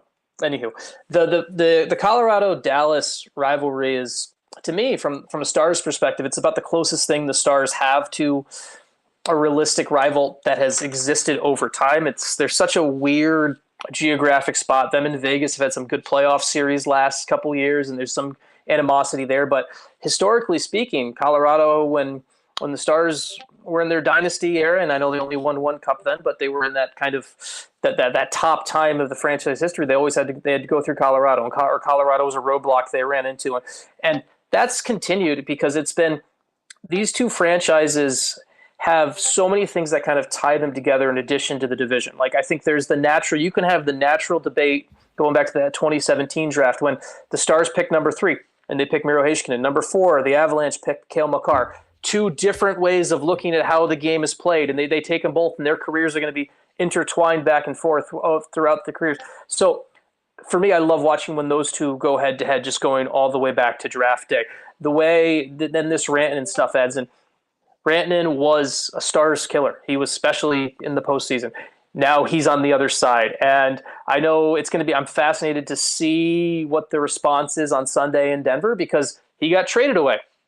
So he left Colorado. I mean, forget what happened in Carolina in between. Was it his choice to leave? And it's going to be. I'm fascinated to see the reception, because he spent so long there and won a cup there, and now he comes to the other side of it. And there is going to be, whether Jim Nill wants to admit it and whether McFarland and Colorado want to admit it, when you see one guy adding like this, and you see it on the division, it just ramps up the juices to keep going. So they've been in this arms race. They're going to get going, and it's going to be a classic first round series. Like, if they meet in the first round series, it is going to be a classic series, and it's a shame that one of those teams is going to be done after 10 days or whatever it is. Speak for yourself. We'll be more than happy to have one of those teams be out if the Jets are able to hold on. But again, there's still a lot of hockey left to be played, and a huge game tonight. The Rantanen story is just so juicy from the outside looking in. Yeah. I mean, the fact that he reportedly turned down more from Colorado that he ended up signing with the Dallas Stars. And it's one thing to have that move. It's another thing to have the guy leave and come right back into the division where you're going to play him 4 times a year, and potentially game 1 of the Stanley Cup playoffs. The guy you traded 6 weeks ago is on the number 1 line of one of your biggest rivals and your obstacle to make it through to this round 2. Yeah, I mean, when they traded him to Carolina, I'm sure one of the thought processes for Colorado was, hey, if we're moving him, we're at least moving him east. We're not going to see we're moving him east. He's not going to be, and so it had to be. Now the Natchez trade, Natchez has fit in well with McKinnon, and that's definitely been a nice, probably It softens the blow, but it's still, I'm sure I know a bunch of people who are in Denver who, when that trade happened and when it kind of the rumbling started coming out of Rantanen was going to get moved, they just got to figure out the extension. I had a bunch of Colorado people, I have some good friends who are Avalanche fans who were texting me like, tell me this isn't true, because they are not excited about having to watch Rantanen come in now and be such a focal point for this Stars team. And like, I think that's important to note. The Stars have not had a player like this in a long, long time. Like Miro Heiskanen is in my view, one of the best defensemen in the world, but they haven't had a guy like this who comes in and is a bona fide 100-point scorer. Think about it this way, right? Robertson scores 109 points 2 years ago. Only guy in franchise history who's hit the 100-point marker. Rantanen's done it 2 of the past 3 years. Like, this is something that completely changes the way the Stars are looked at, because it's been that they attack in waves and everything like that. And they haven't lost that. There's still the waves. We talked about a third line, Wyatt Johnson centering in the playoffs. That's tremendous. But there's not been that guy in a long, long time where it's like, hey, this is the game-breaking Hart MVP caliber forward that can anchor one line and you have to worry about like that. That this is a huge difference maker for Dallas. We're looking forward to seeing what the Jets have for them tonight, and obviously you got a great goaltending matchup with the top two goalies from Team USA, and a lot on the line this evening. Sean, I have a feeling we'll be chatting again in the coming weeks. Really appreciate the time. Enjoy the game tonight, and have an awesome weekend. Yeah, always fun, man. And for anyone who's, I told my guys I'd give a plug here. Please do. If you're watching in Winnipeg and you're looking for a Stars perspective post game, the guys down at DLS are going live right after the game, and we'll be talking the game. And feel free to celebrate or friendly wise one way or the other in the chat, and they're good with that. So go ahead and do that after the game. So I'll give a plug to my guys down in Dallas for that. Perfect. That's the DLS. There's the link right now. Remis will actually throw it in the chat, and perfect. It's always fun to, we certainly get a bunch of the rival fans popping in and having some fun with us and our crew. So all are invited to get down at DLLS Sports for post-game festivities tonight, or check it out and see what the folks in Dallas are saying after the fact. That's the beauty of the space we live in. It is always available after the fact. Sean, let's do this again soon. Thanks again, pal. Okay, let's do it. Good stuff. There's Sean Shapiro, Jets Stars tonight, coming up 7 p.m. at Canada Life Center. All right, Hacksaw is going to join us a little later on. Hey, if you're going to the game tonight, maybe you're coming with us to the WST game against the Devils 2 Fridays from now, or you just want to get ready for the Stanley Cup playoffs, get on down to Royal Sports and get your gear. You might want to start thinking about the whites right now for the playoffs. Bottom line is, when you're looking to get equipped with your favorite team's gear, there's nowhere like Royal Sports, with the largest inventory in stock that you will find literally anywhere. Pretty much anything with a Jet logo on it is at Royal Sports, all the jerseys, but you're definitely going to want to check out the new era Royal Jets hat collab wall with so many one-off designs that you simply won't find anywhere else, because they aren't available anywhere else. In addition, the rest of the National Hockey League, you got Blue Jays and Major League Baseball gear coming in by the day, lots of NFL, the biggest hockey section in town as we get into playoffs, and of course, tons of cool stuff on the King Skate, Snow, and Surf side, including their amazing Yeti collection with mugs and coolers coming in by the week. It's all at Royal Sports, 750 Pembina Highway. Pop down there. Tell them the boys from Winnipeg Sports Talk sent you. Listen, if you're not lucky enough to have a ticket to the game tonight, next best place to do it is always your local Boston Pizza, with the game on the big screen with big sound. Jets pick a player contest for all games as well. And hey, if you are staying at home, you can always order online at bostonpizza.com. And don't forget, next Thursday, Jets Oilers, we're going to be teaming up with Boston Pizza and our friends at Little Brown Jug with the Winnipeg Sports Talk watch party coming up for the Thursday game against the Edmonton Oilers with an 8 o'clock puck drop. If you are going to bring a bigger group, feel free to call ahead and reserve a table in the lounge. The Winnipeg Sports Talk crew will be out there. We'll look forward to seeing you there. We'll have some great prizes from Little Brown Jug, some fun activities and contests at the intermissions. And the bottom line, always fun watching the Jets go head-to-head with the Edmonton Oilers, who, as we mentioned, are struggling quite a bit right now.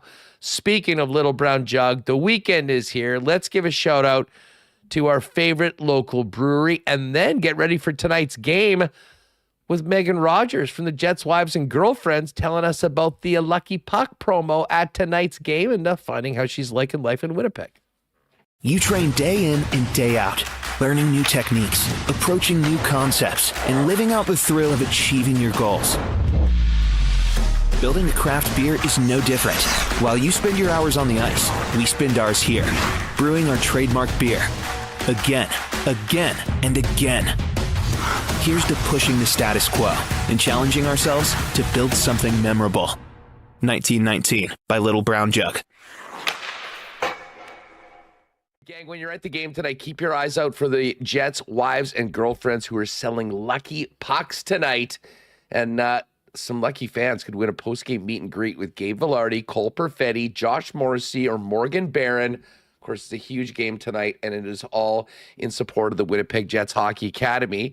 And what a pleasure it is to welcome in one of the Jets' Wives and Girlfriends, Megan Rodgers, Gabe Vilardi's partner. Megan, thanks for doing this. It's great to have you on Winnipeg Sports Talk. Of course. You know, we were saying we should get somebody on, and we've had a lot of fun with yourself and some of the other girls' TikToks throughout the years, throughout the season. And we thought, okay, you know, this is our chance to have Meg come on, talk a little bit about the transition from Southern California to Winnipeg, as well as working with the other women. Welcome to the program. How have you been enjoying the season? So fun so far. I mean, it's nice. The weather is getting nice and playoffs are about to start. So it's been good. Yeah, listen, okay, we'll just cut right to the chase. You are from Southern California. You've gutted it out. Now it seems like you're almost used to this, one of us. How has the transition been from Southern California to, albeit a slightly colder climate here in the Peg? I know for the first month last year when it first started getting cold, I was like, there's no way I can stay here. I didn't even own a jacket. This was the warmest thing I had when we moved here. So unfortunately, Gabe had to buy me a super puff and a bunch of jackets. And I didn't own, you guys call it a toque. I call it a beanie. I even own one or gloves. You've probably got a collection now. Yes, I do.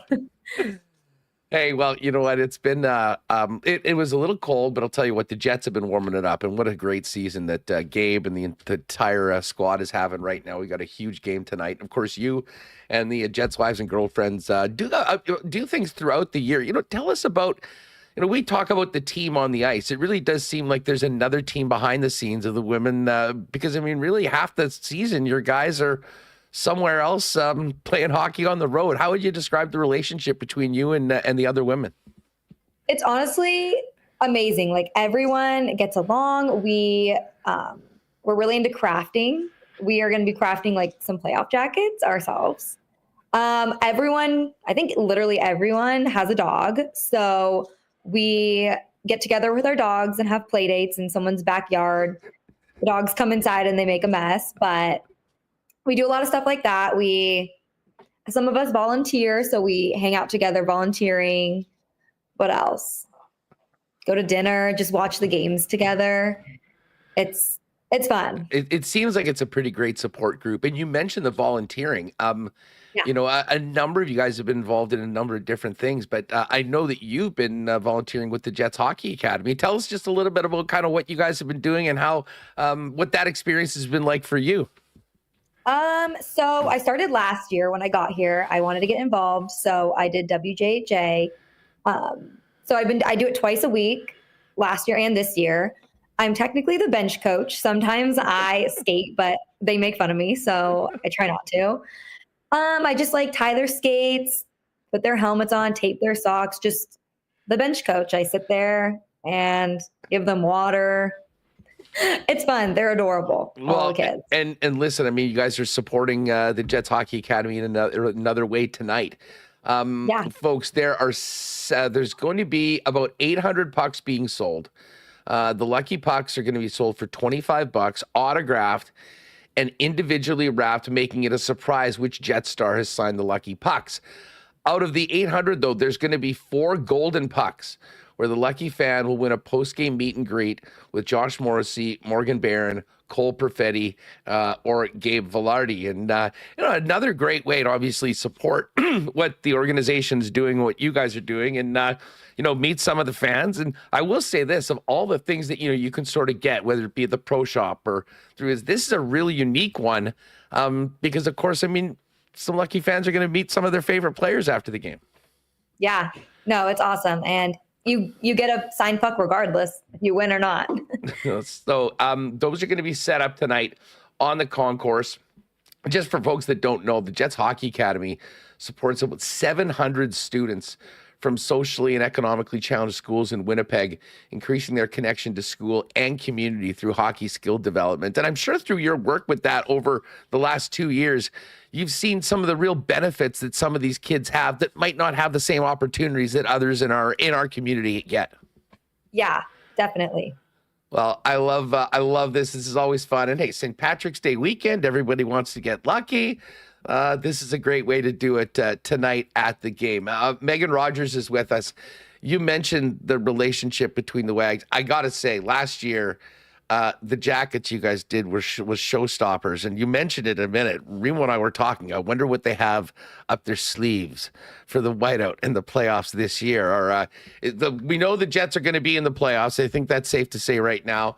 Have the where is planning at and the preparation for what you guys will be rolling out and how much fun? You guys mentioned you're into crafts. I'm sure that has got to be one of the most fun projects you guys get together and do all year long. Oh yeah, it's so fun. I am not on the design team in any sorts. So I know that they do have something really cool being planned right now, like the official team ones. I know they're going to be super cool. I trust all the girls doing it. And then we're going to be crafting. We got some patches made from the team, and we're going to have craft night where we're ironing them on and cricketing a bunch of stuff and bedazzling. We love to bedazzle. So we'll be doing that stuff. I'm sure you guys will be tough to miss when the playoffs get going. Those were the ones last year were actually incredible. They were so cute. They were really hot though. I will say. They were warm. Well, they were basically winter jackets, were they not? Oh yeah, and it was already warm out. They were hot, but so cute. That's the thing. When you're making them in February or March, the needs are a little different come by April. That's the one thing you can say about Winnipeg. We do get 4 seasons. It can change very quickly, and it will for sure as we get closer to the winter. Couple things we've got to ask you before we go. When we knew we were going to have one of the women from the Wives and Girlfriends group, we said, well, how about Gabe Vilardi's partner, Megan? We love her TikToks. Lots of people in the chat will comment on it. You and some of the women have a lot of fun with that. And I'm sure that's sort of a neat thing, not only to keep, friends back home, excuse me, connected with what you're up to, but have some fun between the girls as well. Yeah, definitely. Now, the big question is, will you be able to get Gabe to twerk in a TikTok like Des Samberg did with Dylan earlier this year? I think that might be the #1 Jets TikTok of the year on the Power Poll.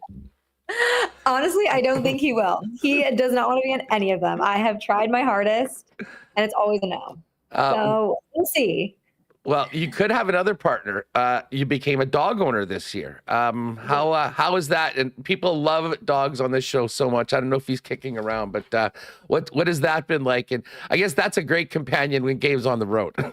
Oh yeah, he's the best. He's hilarious. So good. Other than having to walk him when it's -40. No, he's super good. He's the best. Love it. Megan, just overall, the experience coming here to Winnipeg, I'm sure you didn't know much. What was it like finding out that Gabe had been traded? I'm sure that was a first for everyone. First for Gabe, but even more so being the partner of somebody that all of a sudden is moving to a different country.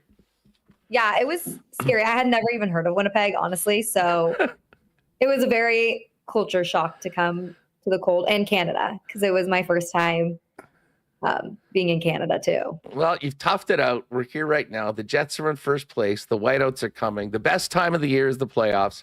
Yep. But before we get there, of course, huge game tonight. Jets and Dallas. Cannot wait for this one. Gang, hopefully you'll be at the game, and make sure you pop by one of the booths to pick up the Lucky Pucks. $25. They're all autographed by a player on the Jets team, and there's 4 gold Lucky Pucks where one will meet Gabe Vilardi, one will meet Cole Perfetti, one with Josh Morrissey, and one with Morgan Barron after the game. Meg, a total pleasure having you on the program. Enjoy the game tonight and everything else you're doing with the team off the ice. And we will wait with bated breath to see what you and the rest of the women have cooking for playoffs. And hopefully they won't be as heavy jackets as they were last year, because we're hoping that you're going to need these for a good 2 months in the Stanley Cup playoffs all the way into June. Exactly. Thanks for having me. See you tonight. You got it. The pleasure was all ours. Thanks so much.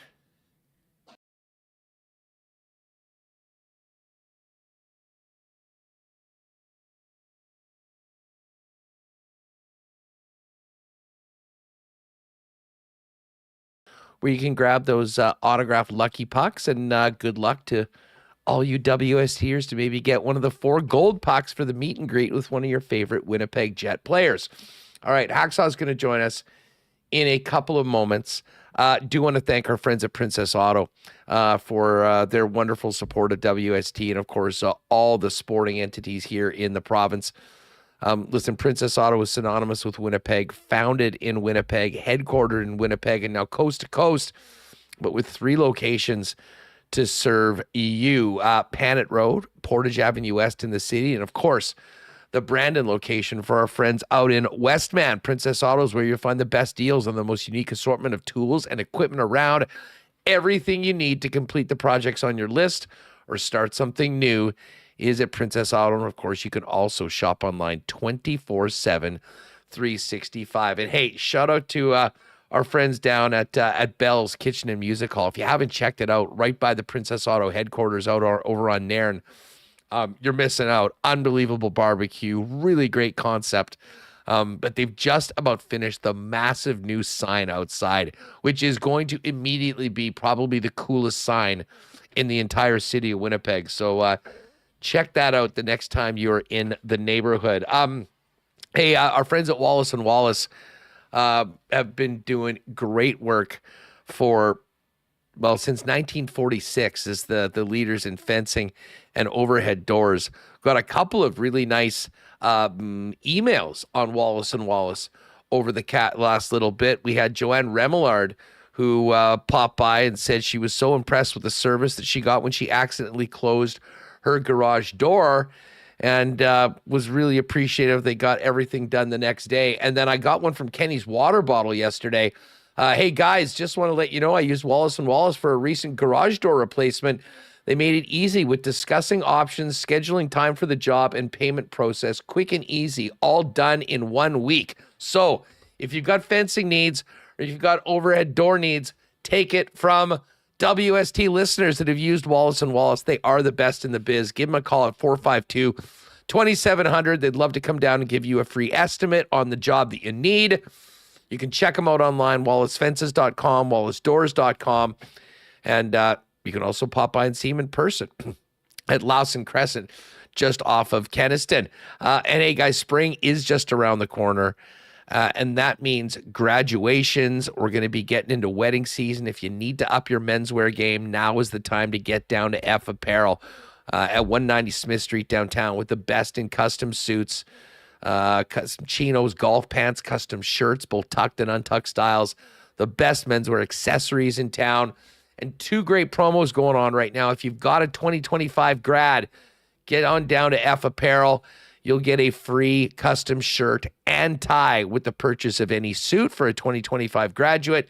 And of course, if you are getting ready for wedding day, great deals for wedding parties with a special discount when the fellas get their suits for the big day at F Apparel. They're all downtown at 190 Smith Street. Hit them up there or check them out online and make an appointment to come in for a fitting at that's EPH apparel.com. All right, we're going to step away from the pucks in this big game tonight for a minute because we've been waiting all week for Hacksaw to come in on one of the busiest weeks of the entire season in the National Football League. And Hacksaw, I mean, this is why you're the best in the biz. I don't know how you kept your head from spinning, but we have had record player movement. And it seems like every 5 minutes you fire up your social media app and you see someone signing a big money deal with a new team.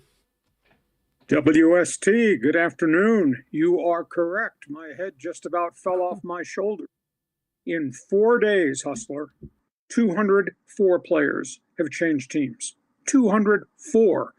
On top of that, there have been at least 6 trades that I know of, and we're just around the corner, obviously, from the National Football League draft. This is a new breed of general manager, and of course, it's all corresponding to the salary cap, which is linked to gross revenues. And gross revenues in the league, Hustler, just keep going up. So the cap is going up. Cap has just gone up to $288 million per team. So there's all these new breed general managers, these Ivy League guys that have shown up, and they're all wizards with the economics, and they know how to finagle and bend the salary cap, and they don't care about dead money anymore, and they're willing to renegotiate. They're willing to eat contracts to get rid of guys that they don't want, that they inherited. It's just fascinating what's happened in about the last 3 years in the National Football League. I'll give you an example. Now, Cleveland right now is a disaster. They've made so many mistakes on player personnel, had so many injuries, the whole Deshaun Watson mess. Their quarterback has a cap figure of $92 million because the new breed general manager and president kept negotiating down road, pushing his money further down road. They can't cut him and they can't trade him and take a $92 million cap hit.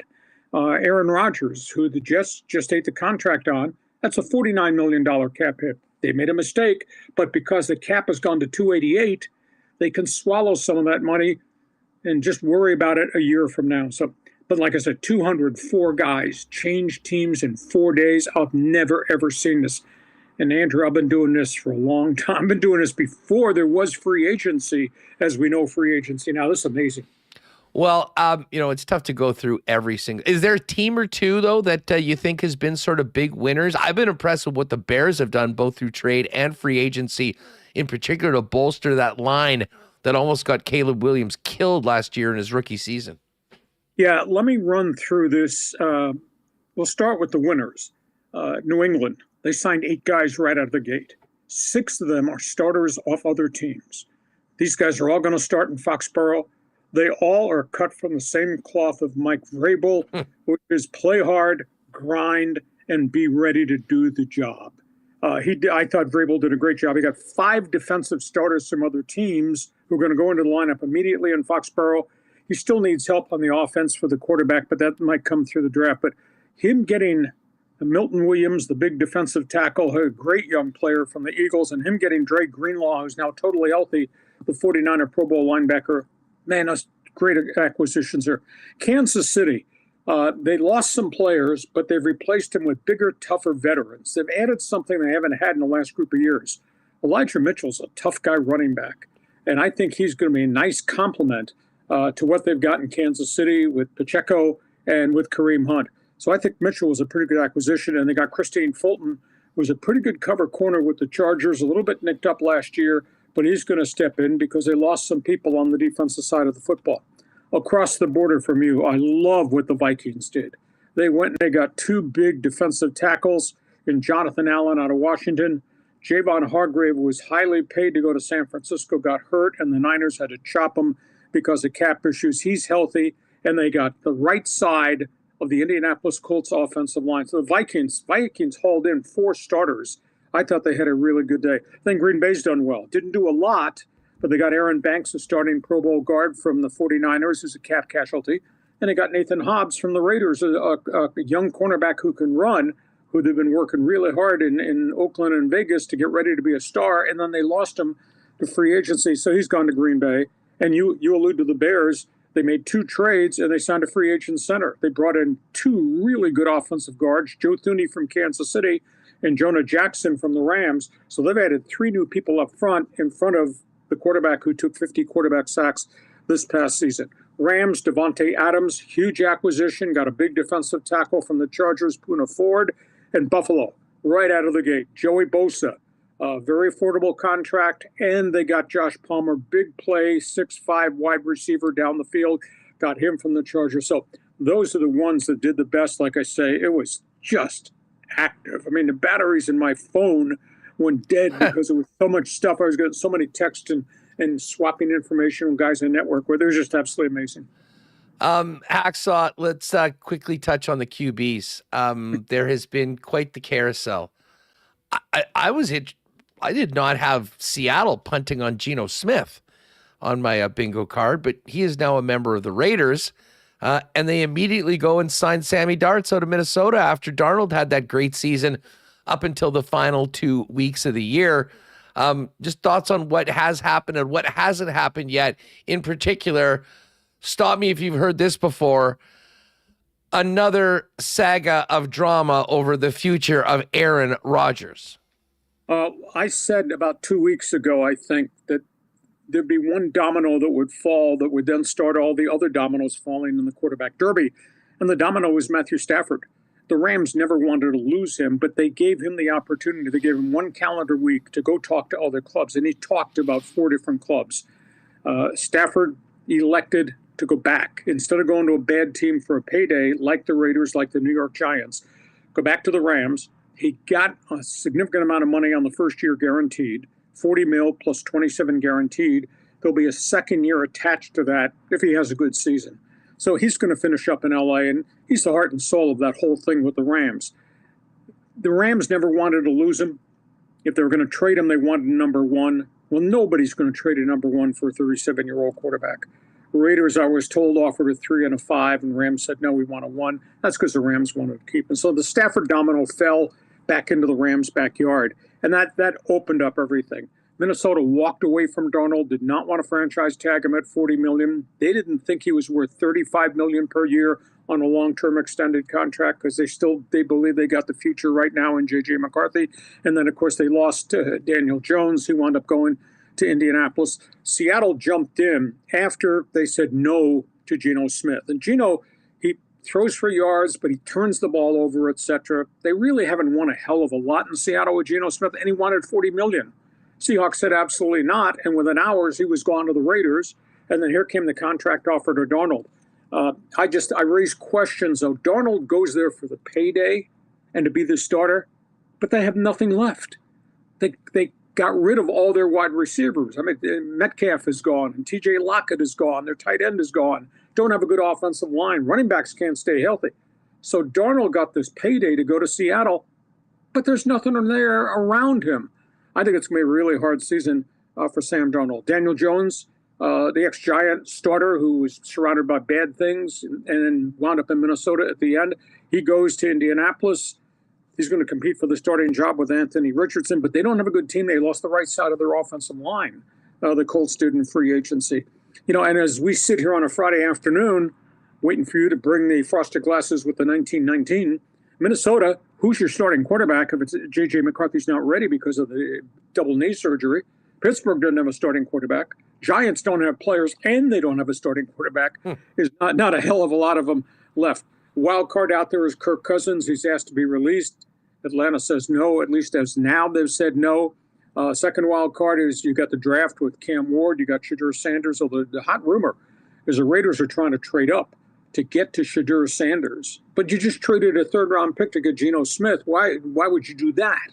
So there's, the dominoes start. I don't know if they're going to need to trade up for Shedeur. I mean, it sounded like, there's a lot of people that did not really like his interviews and whatnot at the Combine. And now that could be a play by the Sanders family to try to not have him drafted by certain teams. But, hearing a number of people post-Combine, I don't think he did a lot to help his draft stock. And there's the talk that he might fall significantly lower in the first round than anyone had thought earlier. I don't think he falls beyond 6. I was told by scouts that he acted, quote, with entitlement in some of these personal interviews. And he knows football, and there's no doubt that he's a great athlete. Doesn't have a cannon for an arm. But he came off with all his bling and everything, about the stuff you wear, with the bling and everything, this entitlement. And I think it turns some people off a little bit. That being said, he's still a pretty good football player, and I think he'll go early. He asked about Aaron Rodgers, and yeah, soap opera, here we are again. Here's the big question, because I'm reading between the lines on all this. Does he want to go to Pittsburgh with the understanding Pittsburgh runs the bleep in football? And by the way, it's Mike Tomlin's team. Is he willing to go to the Giants, who had no talent, and get his brains blown out again? Did he not learn anything from the experience with the Jets? And if it goes to Minnesota, which has got a lot of talent, whose team is it going to be? Going to be Aaron Rodgers? No, it's Kevin O'Connell's team and Kevin O'Connell's playbook. So now Rodgers, there's this whole persona of Rodgers, the personality, Rodgers, the high-octane player, Rodgers, the guy who take care of me, give me what I want, et cetera, et cetera. I think it's become a turnoff. I think he can still play, still think there's gas still in the tank. But now he's got situations with whose team is it? It's not going to be his team if he's in Pittsburgh, and I know it's not going to be his team if he's playing for Kevin O'Connell. So we're going to have to see where that goes. And then, by the way, the guy with the 200,000 miles on his body, Russell Wilson, is still available. So, yeah, we got a couple more quarterback dominoes that have to fall. Lee, are you ready for the madness? Are you going to be covering March Madness next week as well? Yeah, and the team down here may have got knocked out of March Madness last night. San Diego State, which is legendary college basketball power on the West Coast, got beat because of injuries, and they're out. And we have a bubble team here. This is really interesting. University of California at San Diego, which went from Division III to Division II, is now Division I. They're in the Big West Conference with Long Beach State and Fullerton and all them. These guys are 28-4. And I've never seen a three-point shooting team in college basketball like this. And they win this Big West, they're going to go to the NCAA tournament. And, it's kind of like a George Mason. Like this might be a once-in-a-lifetime thing.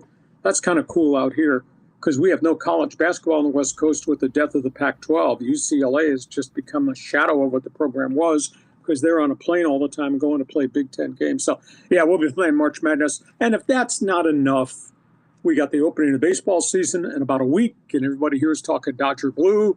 And we got the aftermath of the NHL trade deadline and the mass push for, here we go, the Stanley Cup playoffs and the hardest trophy in the world to go get. So, Hustler, there's just not enough hours in a day to cover all this stuff. Tell me about it. Keep your eyes on the peg tonight. Big one here between the Dallas Stars and the Winnipeg Jets. The 45-win Winnipeg Jets. Yeah, you know it. We can't wait for this one tonight. Hacksaw, great stuff as always. LeeHacksawHamilton.com is where you'll find it all. And, of course, give a sub to Hacksaw over on YouTube as well. Have a great sports weekend, pal. My pleasure. Talk to you soon. Be well. Good stuff. There is Lee Hacksaw Hamilton with a big-time NFL roundtable today with the roundup, if you will. I mean, just an absolutely insane amount of money thrown out in the National Football League today in the first week of free agency. All right, I see everyone's firing it in the chat. ! Marbles. You know how to do it. We'll give you a couple minutes to get that in. We will do the Coolbet lines in just a minute, but I did promise you we would hear a little of Dylan Samberg and Nikolai Ehlers. Of course, Samberg without his normal partner, Neal Pionk, who is now out week to week, according to Coach Scott Arneal today, to get him rested and ready for the playoffs. So he's being paired with the human eraser, Luke Shen. Here's what Dylan Samberg had to say about tonight's game and being with the big guy on tonight's second pairing. Yeah, it'll be obviously different. Obviously unfortunate, he's not playing, but it is what it is. And Shenner is a great guy, and he's already taught me a lot here. He's got a lot of wisdom, so I'm excited to play with him. Yeah, I would suggest we've gone from the Hermantown 2 to the Bruise Brothers, the size of you guys out there. Or maybe we should call you the Block Brothers. Yeah, maybe the Block Brothers. I can't hit as hard as him, but no, yeah, I'm excited about it. He's obviously got that shutdown style to him, and that's part of my game as well. So it should be an exciting pairing to watch. Little bit more from Samberg on just on their play style. Of course, he and Luke Shen will be on his right side tonight. Obviously, he's a pretty heavy shutdown guy and plays the PKs, which I might not be as heavy as he is, but we both play that shutdown role. Both I wouldn't say love to block shots. We both block shots, but play that PK as well. So I see we're pretty similar in a lot of facets of our game. All right, so there's Dylan Samberg tonight, 54-5, not 54-4 with Luke Shen moving up. And again, if you pop by late, Colin Miller going in on the right side with Hayden Fleury on the Jets' third pair. Let's hear from Nikolai Ehlers. Ehlers has been through a lot of these big divisional games during his time here in Winnipeg. Another big one tonight versus the Dallas Stars. Here's Nikolai Ehlers' thoughts on the big one this evening in downtown Winnipeg. The games against Dallas in my 10 years here have always been really fun to be a part of. So it's going to be a challenge that we're ready for. We know that we've had to clean some stuff up in the last little bit, but I think this is going to be as close to playoff type game as you can get with 16 games to go, or whatever it is. With that said, is it a good thing to maybe put a little pressure on your shoulders to try and get the outcome that you're looking for in this game? I don't think we're going to put extra pressure on our shoulder. We know what type of game this is. I believe that this group has prepared for these type of games over the course of this season, last season, the season before that. So I think we're ready and prepared to,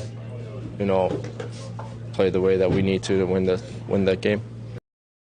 All right, now a little bit more from Ehlers here on just the importance of this game in the Central Division and as it pertains to winning the Central and playing a wild card team in the first round.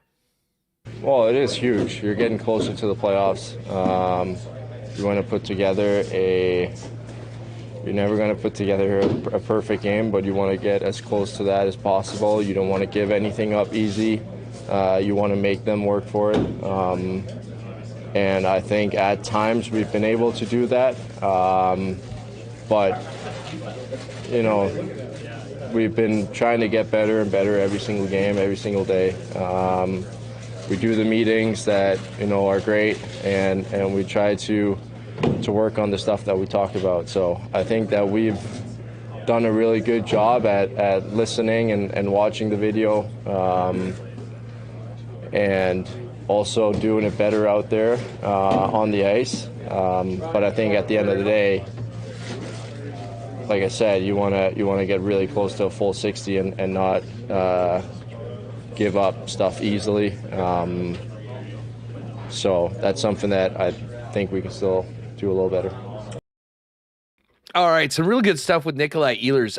Obviously, Cole Perfetti's playing some great hockey as well right now, and they've been together for just about the entire season on that second line. Here's Ehlers on what he's seeing from his line mate, Cole Perfetti. I think he's a really good player. He's fun to play with, and he's digging in. Which is what we need. We need it from everyone, and he's done a really good job at that. So, everybody can see what he can do out there with his passes, and he's got a really good shot too. We've been talking about shooting a lot more as a line and not giving up on chances by trying to make that extra pass. So I think our line has been working out really well over the last week and a half, but we still got a lot more work to do, and he's obviously a huge part of that. Obviously, that was the next man up mentality in practice, because you and JT go to the box on that power play, and then he steps in with the number one unit, ends up setting what was the game-winning goal, right? Yeah, like I said, he's a very skilled player. He reads the game really well. He can make those nice little passes. And that was obviously a huge goal for us. So we do have that next up mentality, and doesn't matter who it is, the guy stepping up is ready to go, and that's obviously huge for our group. All right, now one more, and this was an interesting one from Kelly Moore of 680 CJOB.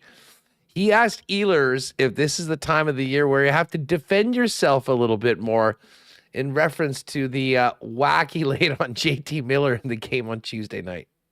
Is it that time of the year too, Nikolai, where you've got to send the message that you can play tough hockey, but I'm also going to protect myself and protect my space? Yes, but I will also say this. I've already talked to him. I wasn't happy, too proud of myself for that one.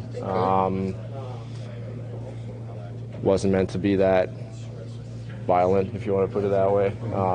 So, yes, absolutely, you want to stick up for yourself. You want to stick up for your teammates. That's how it goes in the playoffs.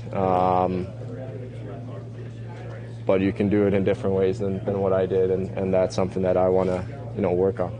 So you actually apologize, sort of? Yeah. Yeah, wow. Okay. Didn't think that happened out there much. Sorry? Didn't think that happened out there very much. More than you think. Yeah. All right, Nick, always the nice guy, apologizing to JT Miller. Remis, do you think that warranted an apology to JT Miller? Absolutely not. And if anyone should apologize, it should be JT Miller to Nikolai Ehlers. They called them both for the penalty, and I was sitting there, I was like, where was the play? It was so far away from the play. And if you watch the replay, nowhere near the puck. They're just skating. JT Miller puts a stick into Ehlers' midsection. And you know what? Good for you, Nikolai Ehlers. You don't have to take that shit away from the play. And so we two-handed him. Good. Defend yourself. And yeah, it was a little forceful, but maybe next time JT Miller, who, I don't know, was really angry last game, Hustler taking multiple penalties, will think twice about sticking a guy who doesn't have the puck. If JT Miller wants to hurt someone, do it part of the play with your shoulder into their chest. I mean, like, he was so angry on Tuesday, he laid a vicious cross-check in the back of Gabe Vilardi multiple times and then yelled at the ref when he got a 2-minute penalty. Couldn't believe it. I don't understand what he was doing last game. So, you know what? Way too nice of a guy, Ehlers. Yeah, maybe it was a little violent, and you shouldn't use your stick as a weapon like that. But I don't know. When a guy does it to you away from the play, go nuts. You should have hacked him harder. It was ridiculous. Well, he got his 2 minutes worth, I think we would say. The chat just loving this rant. I wanted to make sure I teed Remis up on that. But he'd been brewing that up for about 3 hours today. I'm done dealing with this crap. I mean, so I play hockey in a low-level team at Highlander, and we're down 5-1. And a player on our team beat a slower skater to a puck. So the slower guy, who's up 5-1 with 5 minutes left, tried to body checked a guy on our team in a no-hitting league. So our guy's like, I'm not dealing with this crap. Two-handed him in the back of the leg. I'm like, good. Like, shouldn't have to deal with stuff that's against the rules, right? So if JT Miller wants to stick a guy away from the play, he should expect a much harder two-hand on his, on the part of the glove husk where it doesn't cover your skin. So like right above the cuff. That's yeah, he did the right thing. Nikolai Ehlers can be the bigger man. No, we will not support that here on WST. JT Miller got it. Take the 2 minutes, Nikolai. I don't care if you're a huge part of Power Play 1. Cole can fill in his first star of the game. Make him think twice about doing like dumb stuff away from the, like, if you want to, again, if Nikolai had the puck and it's a clean hit, go nuts. I mean, don't retaliate. There's nothing to retaliate for a clean hit. But this was not hockey. I don't know what. Again, JT Miller woke up on the wrong side of the bed on Tuesday. Big support for the rant today from yeah. Neal. Well, all right. It was stupid. And I like JT Miller, but again, he was in bad mood. JT Miller is such a hothead. I mean, you never would you like to have him on your team? Yes, granted. But I mean, he does a lot of things that gets the ire of opponents, and I mean, that the funniest thing was him bitching about that call on Vilardi. I'm like, what the hell do you think is going to happen when you smoke a guy with a cross check from behind and blow him up right by the boards? JT, wake up! It's not your first year. Nikolai Ehlers has dealt with enough over his career. This is a guy who was back checking without the puck and got rocked by Ryan the Rat Hartman and missed the playoffs with whatever injury he had, upper body. And Hartman, missed a game and played in the playoffs for Minnesota. Like, that was a joke. So I don't want to see Nikolai Ehlers getting dirty hits away. So if he feels like he needs to slash a guy, like Shohei Ohtani swinging the bat, go ahead. Just do it safely. Like slash him on the leg or on the hand. I don't know. Do it safely. Hey, let's get to the Coolbet lines. Okay, Marbles registration is over, Remo. If you want to get those names ready, you can do that. We'll add a couple in just before we go. But for tonight, this is how things are shaping up over at Coolbet. Jets and Stars. Ooh, Jets numbers come down a little bit. It's now minus 125. Dallas plus 106. It was minus 130, and Dallas was plus 110 a few minutes ago. So you're getting a bit better number on the Jets right now than you might have had earlier in the day. Other games tonight, Canes a minus 270 favorite at home against the Wings. The struggling Oilers minus 136 favorites in New York against the Islanders. New York plus 116. The Avalanche are in Calgary to take on the Flames. Colorado minus 200. Flames plus 170. Two late games. Preds minus 155. Ducks as a home dog plus 131. And the Utah Hockey Club minus 154. Kraken plus 130. Keep your eyes out in the Coolbet exclusives if you want to ride with the WST parlay for tonight. I just sent that one in. We're going to take Jets to win. We're going to take a Kyle Connor goal and Josh Morrissey point. So they'll get that up in the exclusives a little later on. And we do have a partner parlay. Dropped a winner for you just about 5-1 last night with Ottawa, the Rangers, and the Kings. Tonight, we are taking Utah over the Kraken. We're going to take a chance on the Ducks as a home dog against Nashville. Nashville's won 4 in a row, but they've been against terrible teams. They just had 2 days off in California. Let's see whether the Ducks can get this win tonight. And then we're going to boost the total in the Jets Stars game to 6.5 and take the under. So under 6.5 goals in Winnipeg, Dallas, Utah, and Anaheim, and that is boosted up right now from 506 to plus 583. Bunch of other great options in the combo cards tonight. And of course, after today's second round of the players, they'll reset the odds and you'll be able to jump in on all of that. So check the WST parlay and the exclusives a little later on. Combo cards are up, including the Lock Shop Partner Parlay. And if you haven't played a Coolbet before, use the promo code WST for a 100% bonus up to $200 when you play Coolbet for the first time. Just before we get into marbles, let me do a quick Breezy Bend golf report. Cannot wait for the upcoming season. Out at Breezy, thinking kind of mid-April, we should be swinging it out there on the west side of the city. If you want more information on Breezy Bend for this upcoming year, breezybend.ca for all your information. The Players continues, and the chef, Min Woo Lee, was cooking today, followed up his first round 67 with the 66. He is 11 under par, tied with my guy that I always bet, that I didn't bet this week, Akshay Bhatia, who also went 67-66. They're tied at 11 under. JJ Spawn's at 10 under. And then lurking just 2 shots behind, Rory McIlroy and Colin Morikawa tied for 4th right now. You got Tommy Fleetwood as part of the group at 7 under, including round 1 leader Lucas Glover. He's just finished his 8th hole. Billy Ho, Harris English, Grillo all at 6 under right now. First Canadian on the board is Taylor Pendrith. Pendy is at 5 under. Tied with 2-time defending champion Scotty Scheffler. Ricky Fowler and Pat Cantlay also at 5 under par right now. Other Canadians, Corey Connors, 4 under. He's 3 under for his round. He's playing the 18th hole right now. He started on the back, though. Sepp Straka is at 4. Aaron Rye at 4.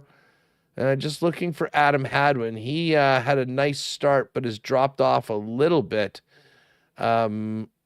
Yeah, geez, he's 5 over for his round today, and it doesn't look like he will make the cut. Justin Thomas, by the way, is battling hard We talked about his round yesterday where he went 10 over par over 9 holes and finished with a couple birdies. So he was 6 under, or 6 over, I should say. He went out in 31. He's 5 under for his round. Still a chance of potentially playing on the weekend after a really tough first round of 78. Again, players on all weekend, and we'll have updated odds after the second round over at coolbet.com. And shout out to Breezy Ben for their great support of WST. We will see you on the links this year out at Breezy. All right, gang, you know what time it is. It is marbles time. We have taken care of business today, and now it's time to get ready for tonight's game and officially kick off the weekend with the WST marble race. Before we show you today's track and load up the marbles, let's start it off with a award-winning theme song from our guy, Tristan Rivers Music. Let's go. It's Friday.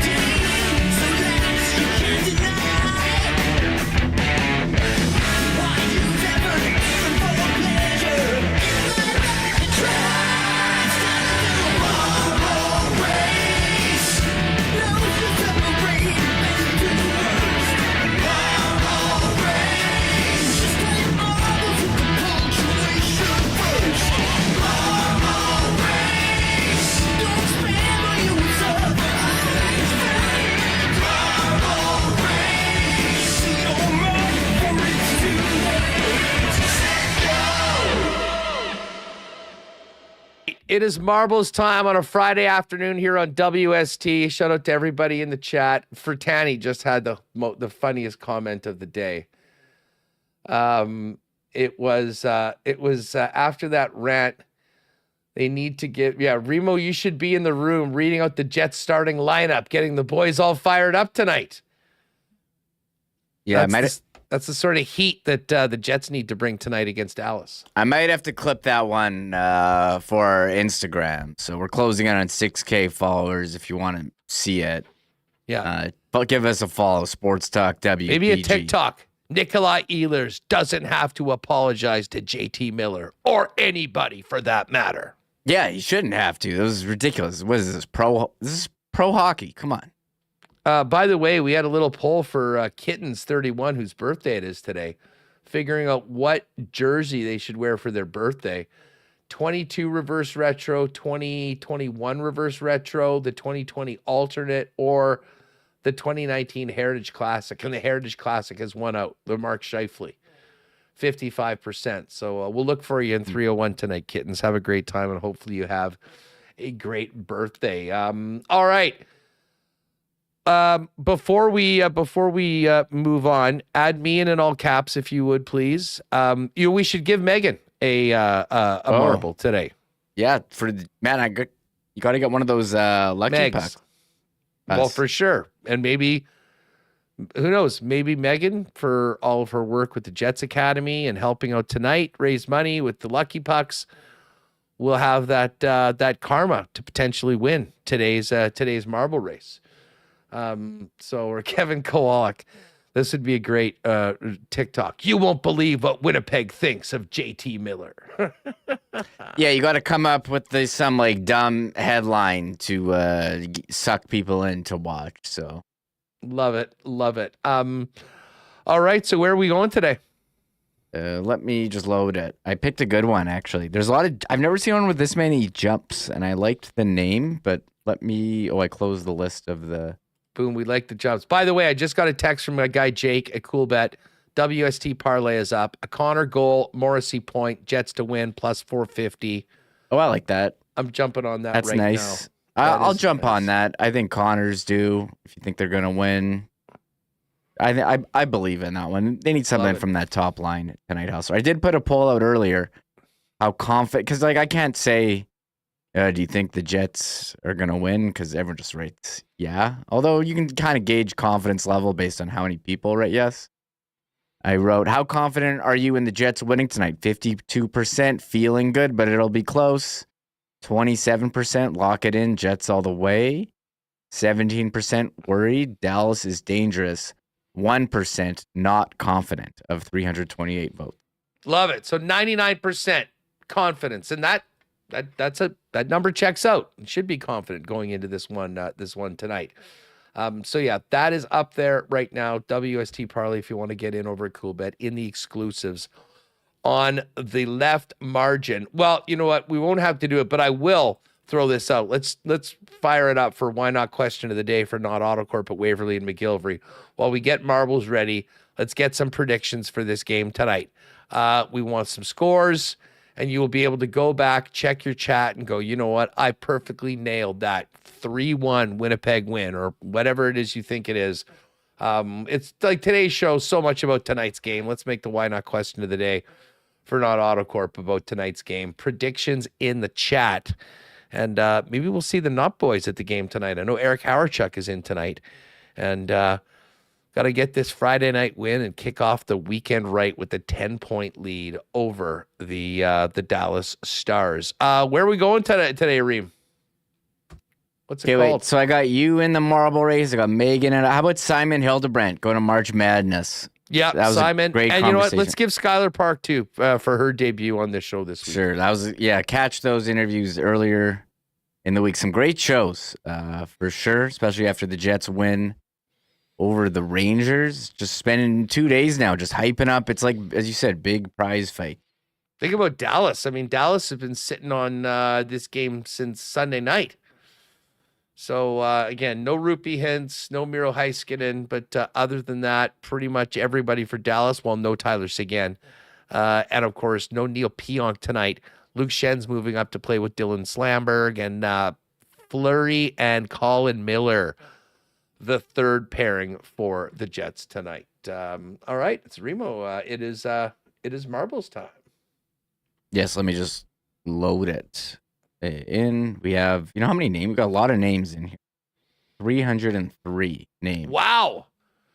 I mean, of last people. week was massive, 400. We never got to 4 before, but I don't think we've had many 300 marble races before. So we're bringing everybody out. Jet fans are fired up, and it is great to have you all here. By the way, to win the coveted WST hoodie, you do have to be subscribed to the channel, so make sure you're subscribed.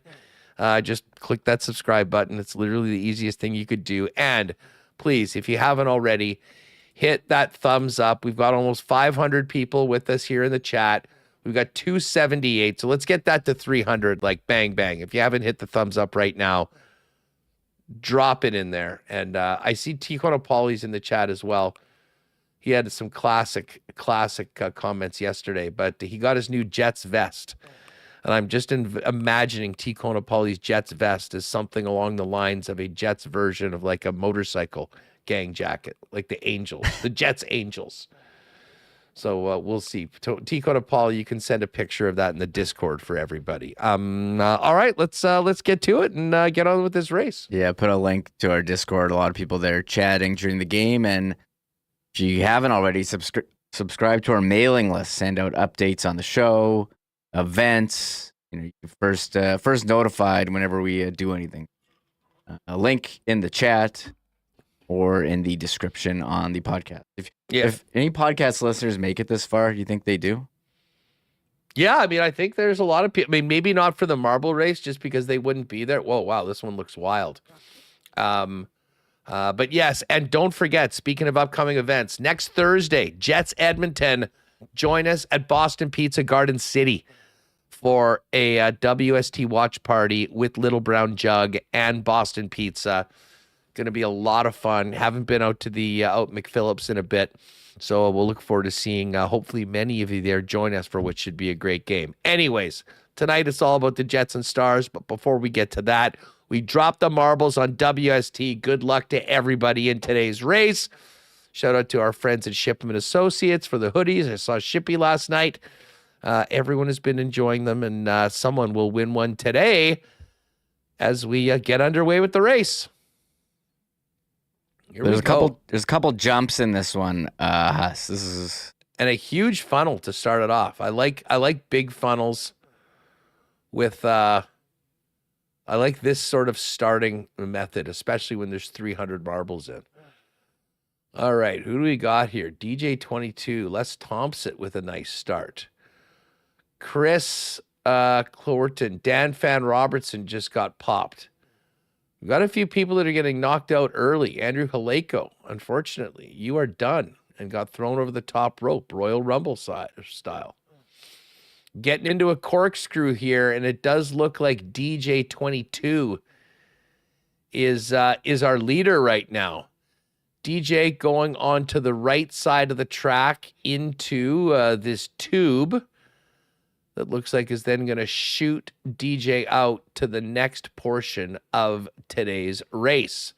Next up, Spency 5 Sensi. Oh, accountant to the stars, Michael Lay. What's up, Mike? I think Kittens was right in there as well. Rick Fair. But everybody chasing DJ22, Daryl M, and Poopy Pants just getting thrown over the top rope. Couple other casualties. But right now, it's Demo right now in first place. On the left side, and Spency 5 Sensi on the right side. We've yet to have, I think, an EST winner.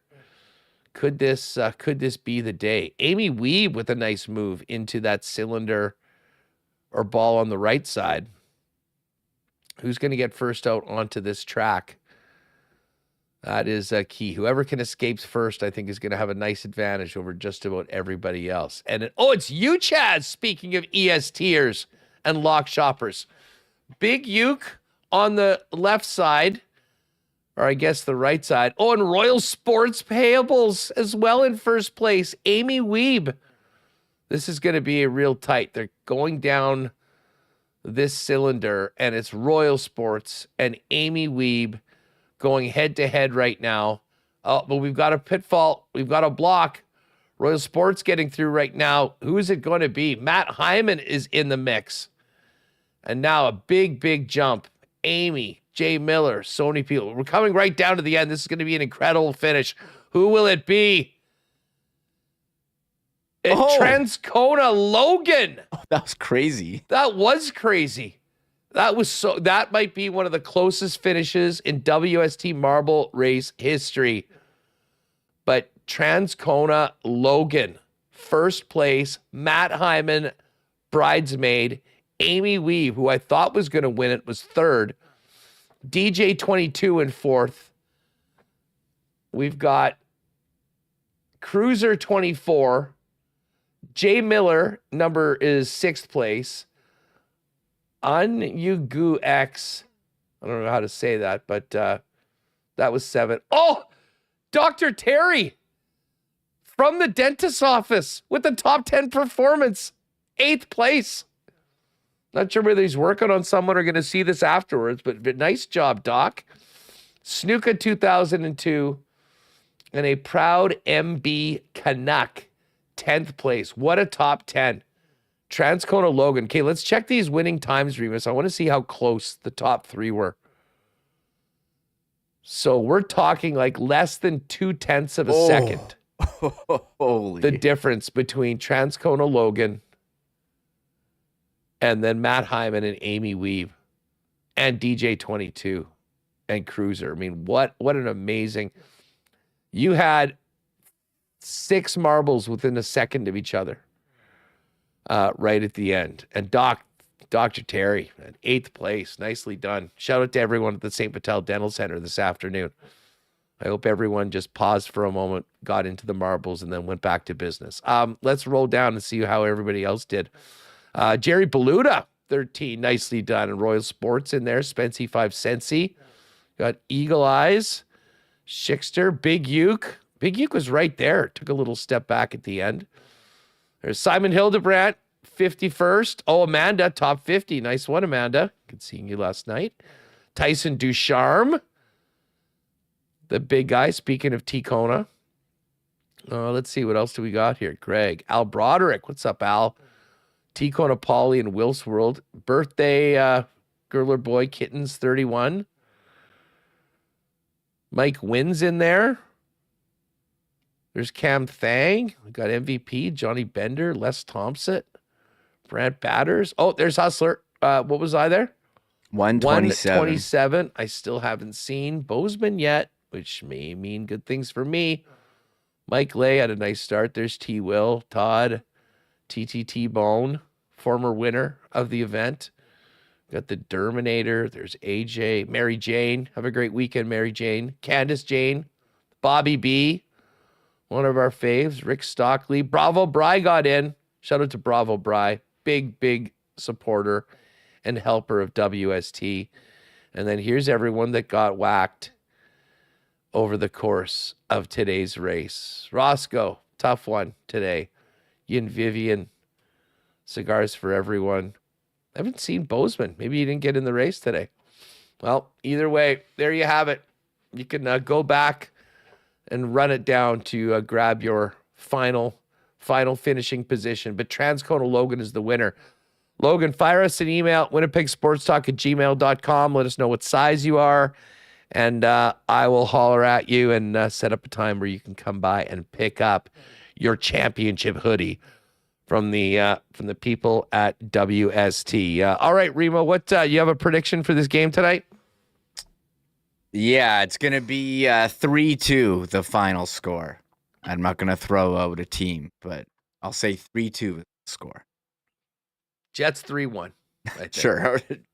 Jets. Let's go with that. With the Kyle Connor goal and a Josh Morrissey point and a plus 450 cash on the WST parlay. Hopefully we can make that happen today. It's going to be great. I'm going to kick back, watch a bit of the players, and then get ready to head downtown. I believe there's still a few tickets available. Get onto the website over at jets.com. Count yourself in if you haven't been there. And let's hope for a playoff-type atmosphere tonight for the biggest game of the year so far, the Jets and the Dallas Stars. Hellebuck, Ottinger, 1 and 2 in the West, 1 and 2 in the Central Division. It doesn't get much better than this. Huge thanks to Hacksaw, to Megan Rodgers. Don't forget, if you're at the game, look for the kiosks with the lucky pucks to support the Winnipeg Jets Hockey Academy and all the work that the wives and girlfriends are doing. Thanks to Sean Shapiro and Brandon Rewucki for jumping on as well. Of course, for Michael Remis for getting us ready to roll today and on and off of the air. We got a game on Sunday night against the Seattle Kraken, and then we'll be back on Monday to break it all down and have the latest on the Jets as they are out on the West Coast with games in Seattle, and they'll be getting ready for the Vancouver Canucks on Monday. That's going to do it for us. Thanks again to all the sponsors that make WST happen every day and all of you for making us a part of yours. Have a great weekend. We'll catch you Monday live at 1 p.m. on YouTube, later on in the podcast here on Winnipeg Sports Talk. Oh, my God! Oh! Shut it down! Let's go home! Thanks for tuning in to Winnipeg Sports Talk Daily. Make sure to subscribe on YouTube and your favorite podcast feed at winnipegsportstalk.com.